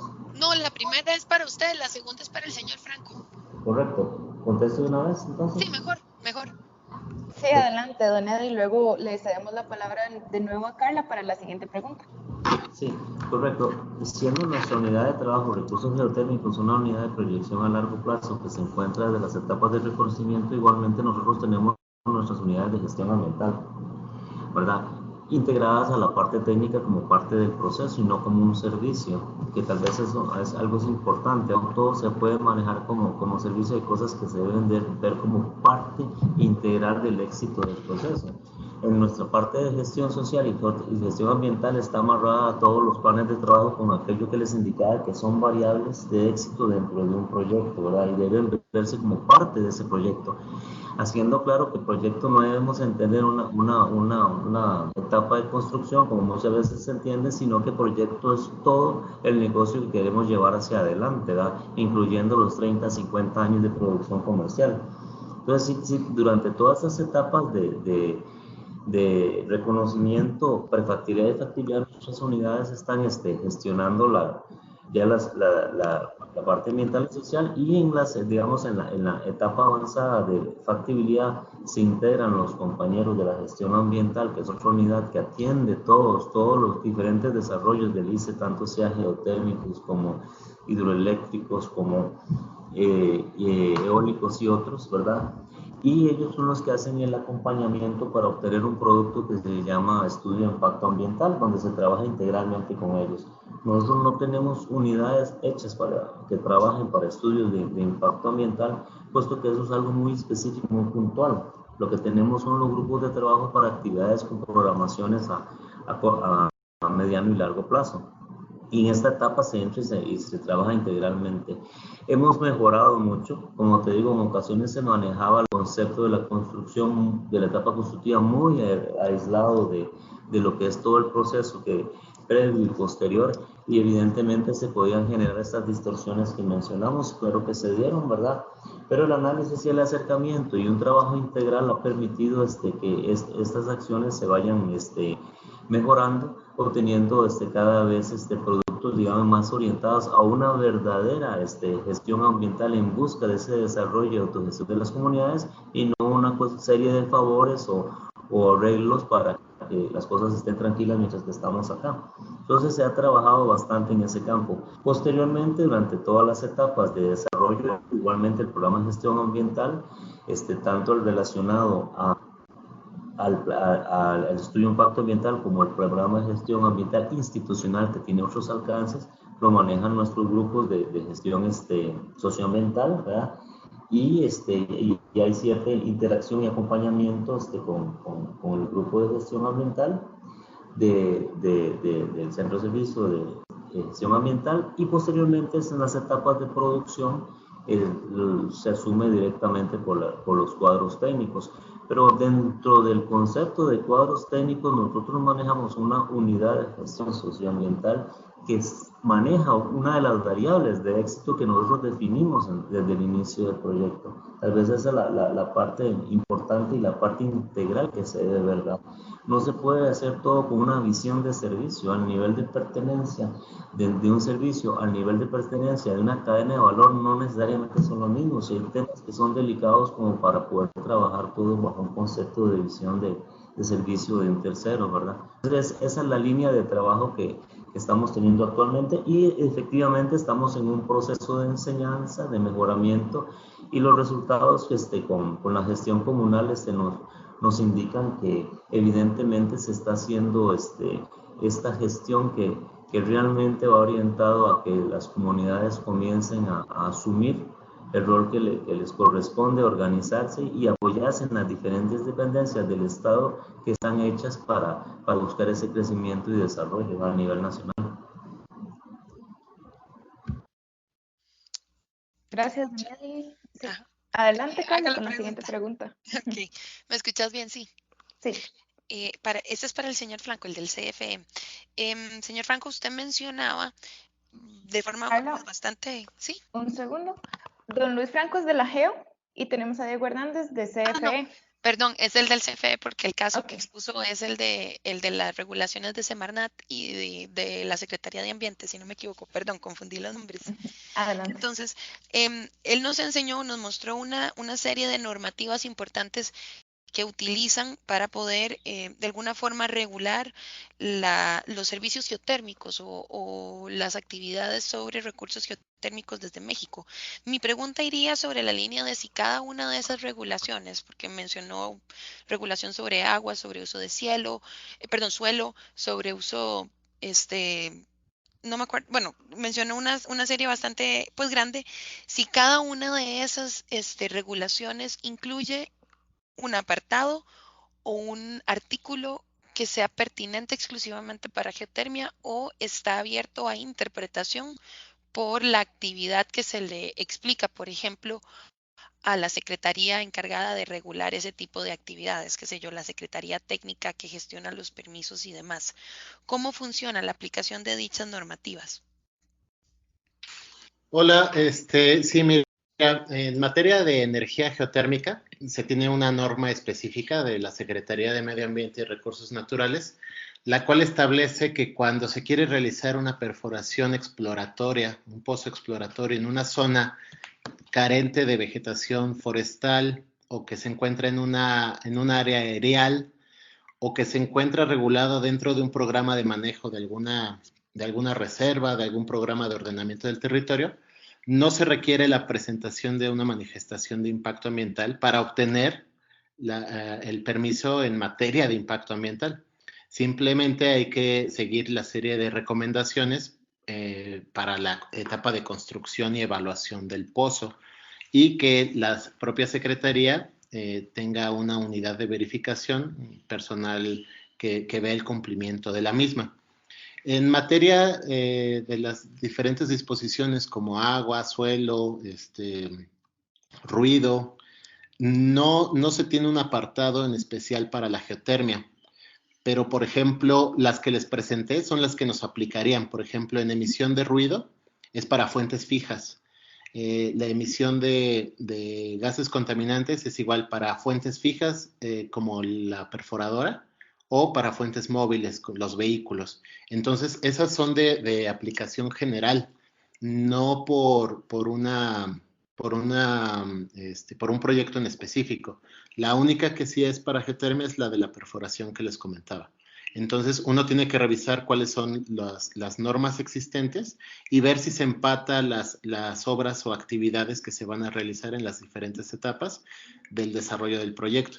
Si no es así, pues se menciona que no existe alguna norma o en México hay dos tipos de normas. Las normas oficiales mexicanas, que son de aplicación forzosa, y las normas mexicanas, que no se encuentran, uno no tiene que cumplir con ellas, pero se recomienda hacerlo.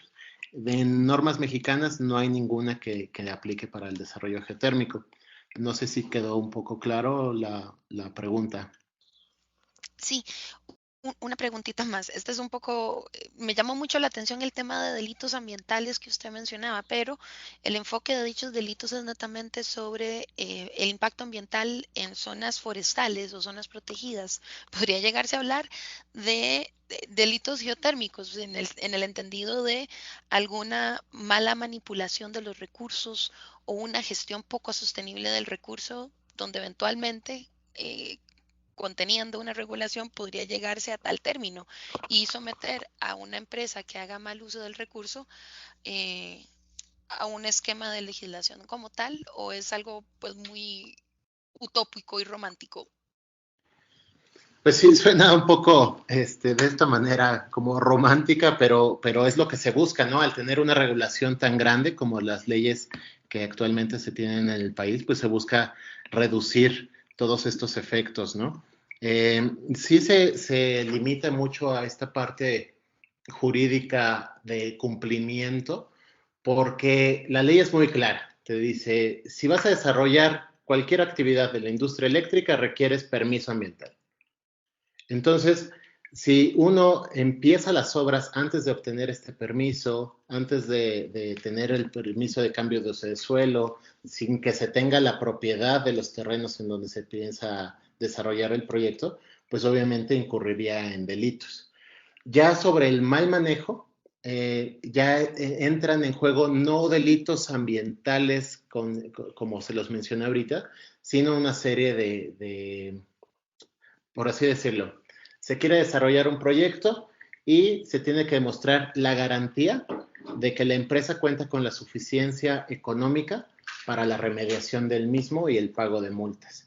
Entonces, la empresa, de manera general, pues cuenta con un seguro que se le da el servicio a una aseguradora, un banco, y es la que responde de manera económica por los daños que se puedan dar a terceros, al propio personal de la empresa y al medio ambiente. O sea, sí está una garantía medioambiental del pago de compensación y de que la empresa tiene la suficiencia técnica y económica para remediarlo. Entonces, si ocurre un descontrol de un pozo o algo así, no vamos a hablar de que van a meter a la cárcel al representante legal, pero sí que va a haber cargos económicos y aparte que se va a tener que desarrollar un programa de restauración. Eso sería, creo que la respuesta. Perfecto. No, funciona bien. Muchísimas gracias. Sí, ¿de qué? Gracias, Diego, y gracias, Carla, por sus preguntas. Pasamos a las siguientes preguntas. Tenemos por parte de Enel Nicaragua para don Eddie.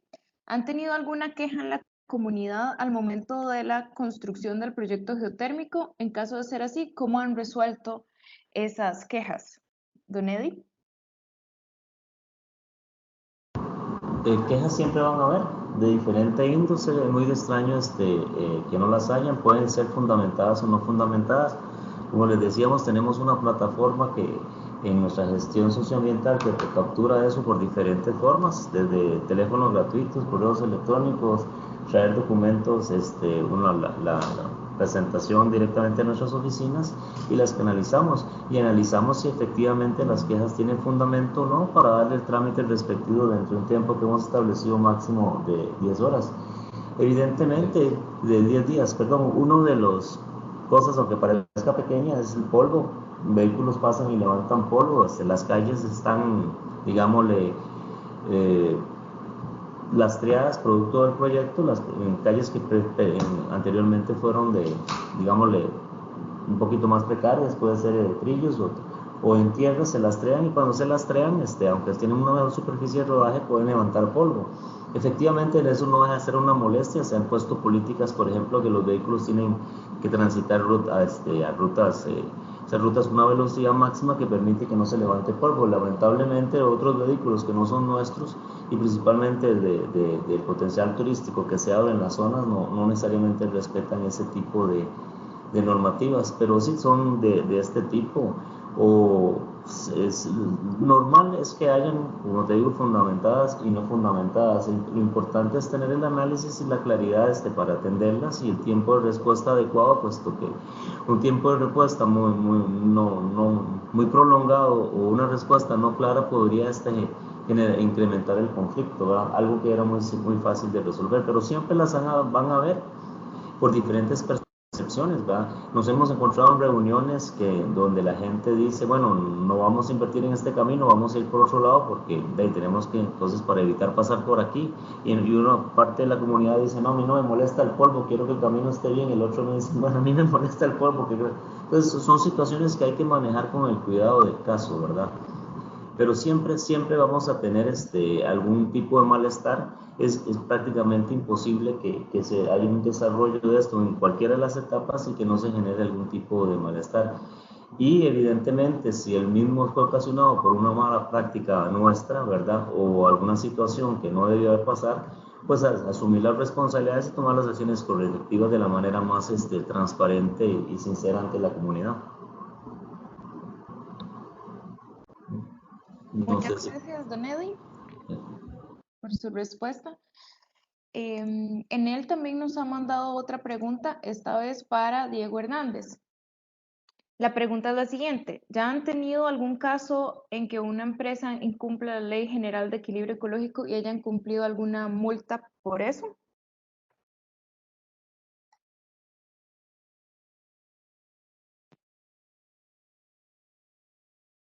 Diego, adelante. Hola, perdón, no sé si pudiera repetir la pregunta. Sí, claro. Es la siguiente: ¿ya han tenido algún caso en que una empresa incumpla la Ley General de Equilibrio Ecológico y hayan tenido que cumplir alguna multa por eso? Gracias. Mira, nosotros como CFE no hemos tenido algún problema de ese tipo. No sabría decir si la Secretaría de Medio Ambiente en particular tiene un órgano que se llama la Procuraduría de Protección al Ambiente, que es aquella que se encarga de vigilar la, el cumplimiento de la legislación en materia ambiental, haya tenido algún tipo de este incumplimiento. Seguramente sí, pero no es algo que esté como tan público. No es como, por parte de CFE, no. Ok, muchas gracias. Sí, sería poder hacerle esa consulta a la Secretaría Ambiental más bien. Sí. Sí. Bueno, vamos a ver si podemos entonces enviarle esa duda a la institución correspondiente y le contestaremos entonces a Anel si tenemos alguna información. Sí, de hecho, pues está el portal de transparencia del gobierno y pues esa sería la forma de entrar. Sí, igual podemos mandarnos un correo y les paso la liga o algo así para que tengan conocimiento. Sí, perfecto. Muchas gracias. También tenemos la consulta de Anel para don Luis Franco. ¿Cuál ha sido la especie animal más afectada en la ejecución de los proyectos geotérmicos? Don Luis, adelante. Bueno, muy buena pregunta. Definitiva, ¿me escuchan? Sí, ahorita mejor que antes. Ok, perdón. Muy buena pregunta. Definitivamente, digamos que nuestro centro de rescate ha atendido diferentes tipos de animales en peligro y en amenaza. Básicamente, digamos, las aves han sido, digamos, las menos afectadas, pero sí hemos tenido animalitos que, que han resultado afectados por estar huyendo y las personas los han encontrado y entonces en ese momento ha sido, digamos, la atención. Dentro de las especies que nosotros hemos encontrado, tenemos mapaches, ¿verdad? Y hemos encontrado otros tipos de animales. No tengo específicamente el dato, ¿verdad? Sino que podría, digamos, consultarlo para verificar cuáles serían específicamente los animales, pero sí, particularmente, digamos, el caso de mapaches hemos visto una cantidad significativa en los proyectos que han resultado afectados porque están asociados ¿cómo se llama?, a creencias de las personas en donde piensan que tener, digamos, el aparato reproductor del macho les puede dar virilidad. Entonces, cuando estos animalitos van huyendo de la zona, pues son muy codiciados y entonces los capturan y los afectan. Entonces, ese es el que más se me viene a la mente en este momento. Muchas gracias, don Luis. Ahora le cedemos la palabra a Enel. Adelante.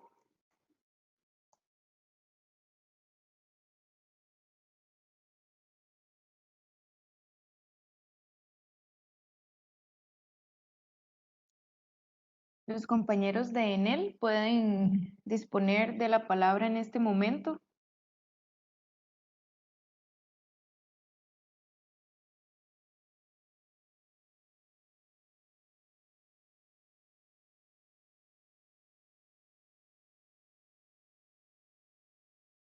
Compañeros de Enel, ¿nos escuchan? Sí, yo veo que quitaron el silencio del micrófono. Adelante.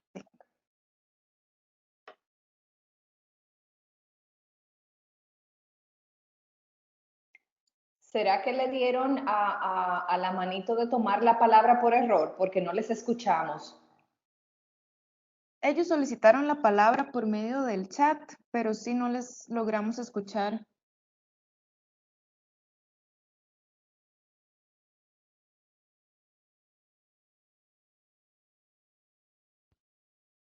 Parece que el micrófono no les funciona, Catherine. Sí, porque quitan el silencio, pero no los podemos escuchar. Compañeros de Enel, tal vez si buscan solucionar el problema con el micrófono. Vamos a, si no se escuchan, vamos a pasar a la siguiente pregunta y me indican, ahora sí percibimos sonido, pero no se escuchan voces.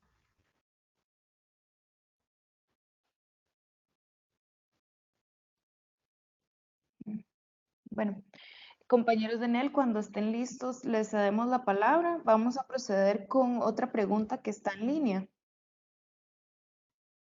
La siguiente pregunta es para el señor Luis Franco. Comparado el megawatt generado por una térmica de carbón mineral versus el megawatt generado en una geotérmica, ¿cuál de ambas contamina menos? Wow, espero que estemos hablando de CO2, ¿verdad? Podemos dar la respuesta entonces en términos de CO2. Sí, definitivamente, digamos, acá, digamos, me dijo de una térmica, acá habíamos hecho una evaluación que es 29 veces menos la emisión de CO2 el que tiene la geotermia con respecto a una térmica normal. 29 veces menos la emisión. Muchas gracias, sí, una respuesta muy clara. A ver si los compañeros de Enel ya pueden proceder con su intervención.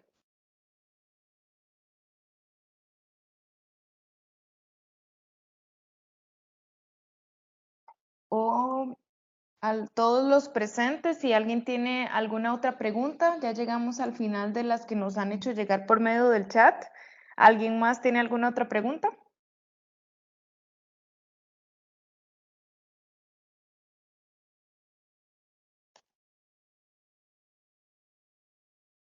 Y los compañeros de Enel pueden proceder. Ok. Nos escriben por medio del chat porque parece que no pudieron solucionar lo del micrófono. Nos escriben, el comentario general que queríamos hacer es que las presentaciones estuvieron enfocadas mucho en el marco legal de los proyectos y sería bueno enfatizar en el rol social de las comunidades.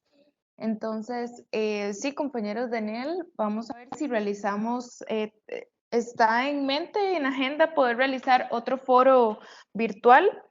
Vamos a ver si podemos tocar también ese rol social en las comunidades, si es de su interés. Si no, también podemos hacer, como les mencionaba anteriormente, una conexión entre ustedes y los expertos que nos expusieron el día de hoy para que puedan intervenir y poder compartir esos conocimientos que ustedes necesitan. Sí, también nos indican de Enel que es importante ver la participación en las diferentes etapas, incluyendo el monitoreo. Sí, claro, este foro, como el tema ambiental es tan amplio y el tema de la geotermia en general también tiene muchas aristas que podemos explotar, este foro está enfocado en la etapa de construcción. En los posteriores podemos tomar otros temas en relación. Si no hay más preguntas, ninguna otra pregunta a los que están presentes.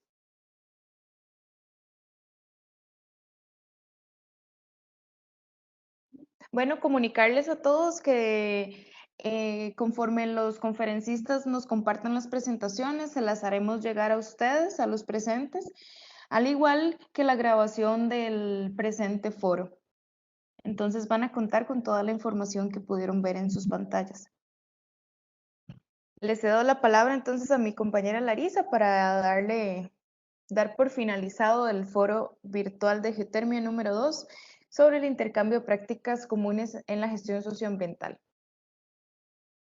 Gracias, Catherine. Antes de finalizar, no sé si Ana Lucía quería ya darnos unas palabras de cierre. Ana Lucía, ¿te animas?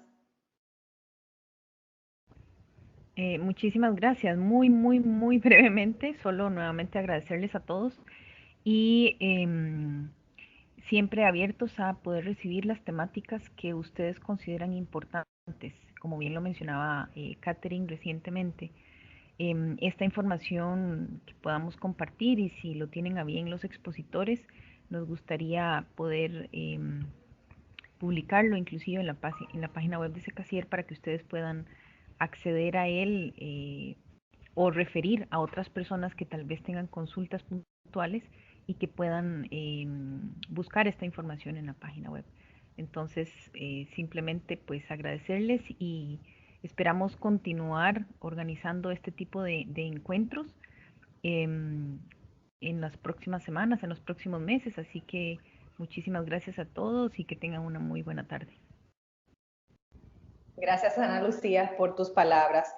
Nuevamente recordarle a todos, están escribiendo a través del chat, pues comentarles que si las presentaciones se van a estar compartiendo, en las presentaciones estarán los datos de nuestros expositores del día de hoy, para que cualquier consulta directo pues puedan escribirle directamente a ellos. Antes de cerrar ya formalmente con este foro, Catherine, tú tenías algo que comentarnos de algo que viene por ahí.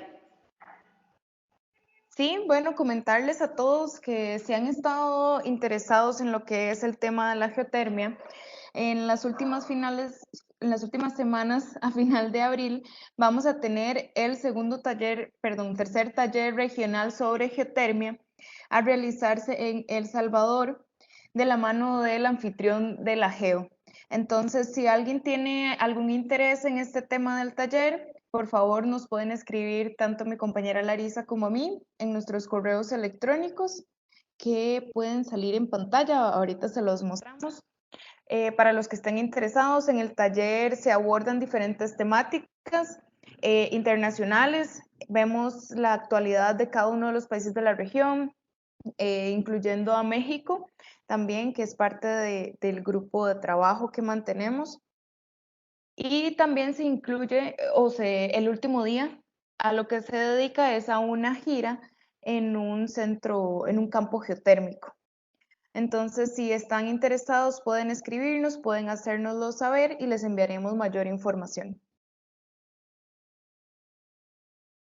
Excelente noticia, Catherine, para cerrar ya formalmente este segundo foro virtual sobre geotermia.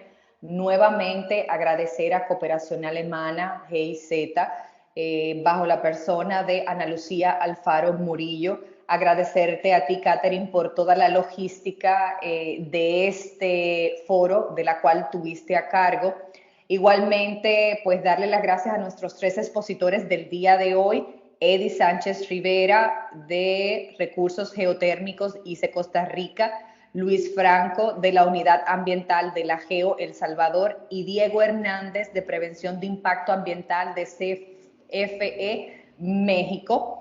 Igualmente darle gracias a todos los países que estuvieron conectados en este foro: Costa Rica, El Salvador, Guatemala, Honduras, México, Nicaragua y República Dominicana. Y como comentaba nuestra compañera Catherine, cualquier inquietud que haya surgido de este webinar, de este foro, cualquier solicitud específica sobre el taller que vamos a tener en abril, en pantalla están viendo nuestros contactos.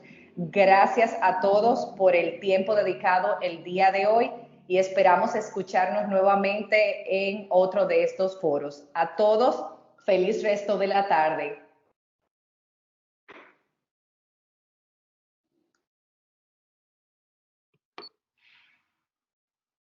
Gracias y hasta luego. Saludos desde México. Gracias y saludos desde El Salvador. Gracias a ustedes por el tiempo.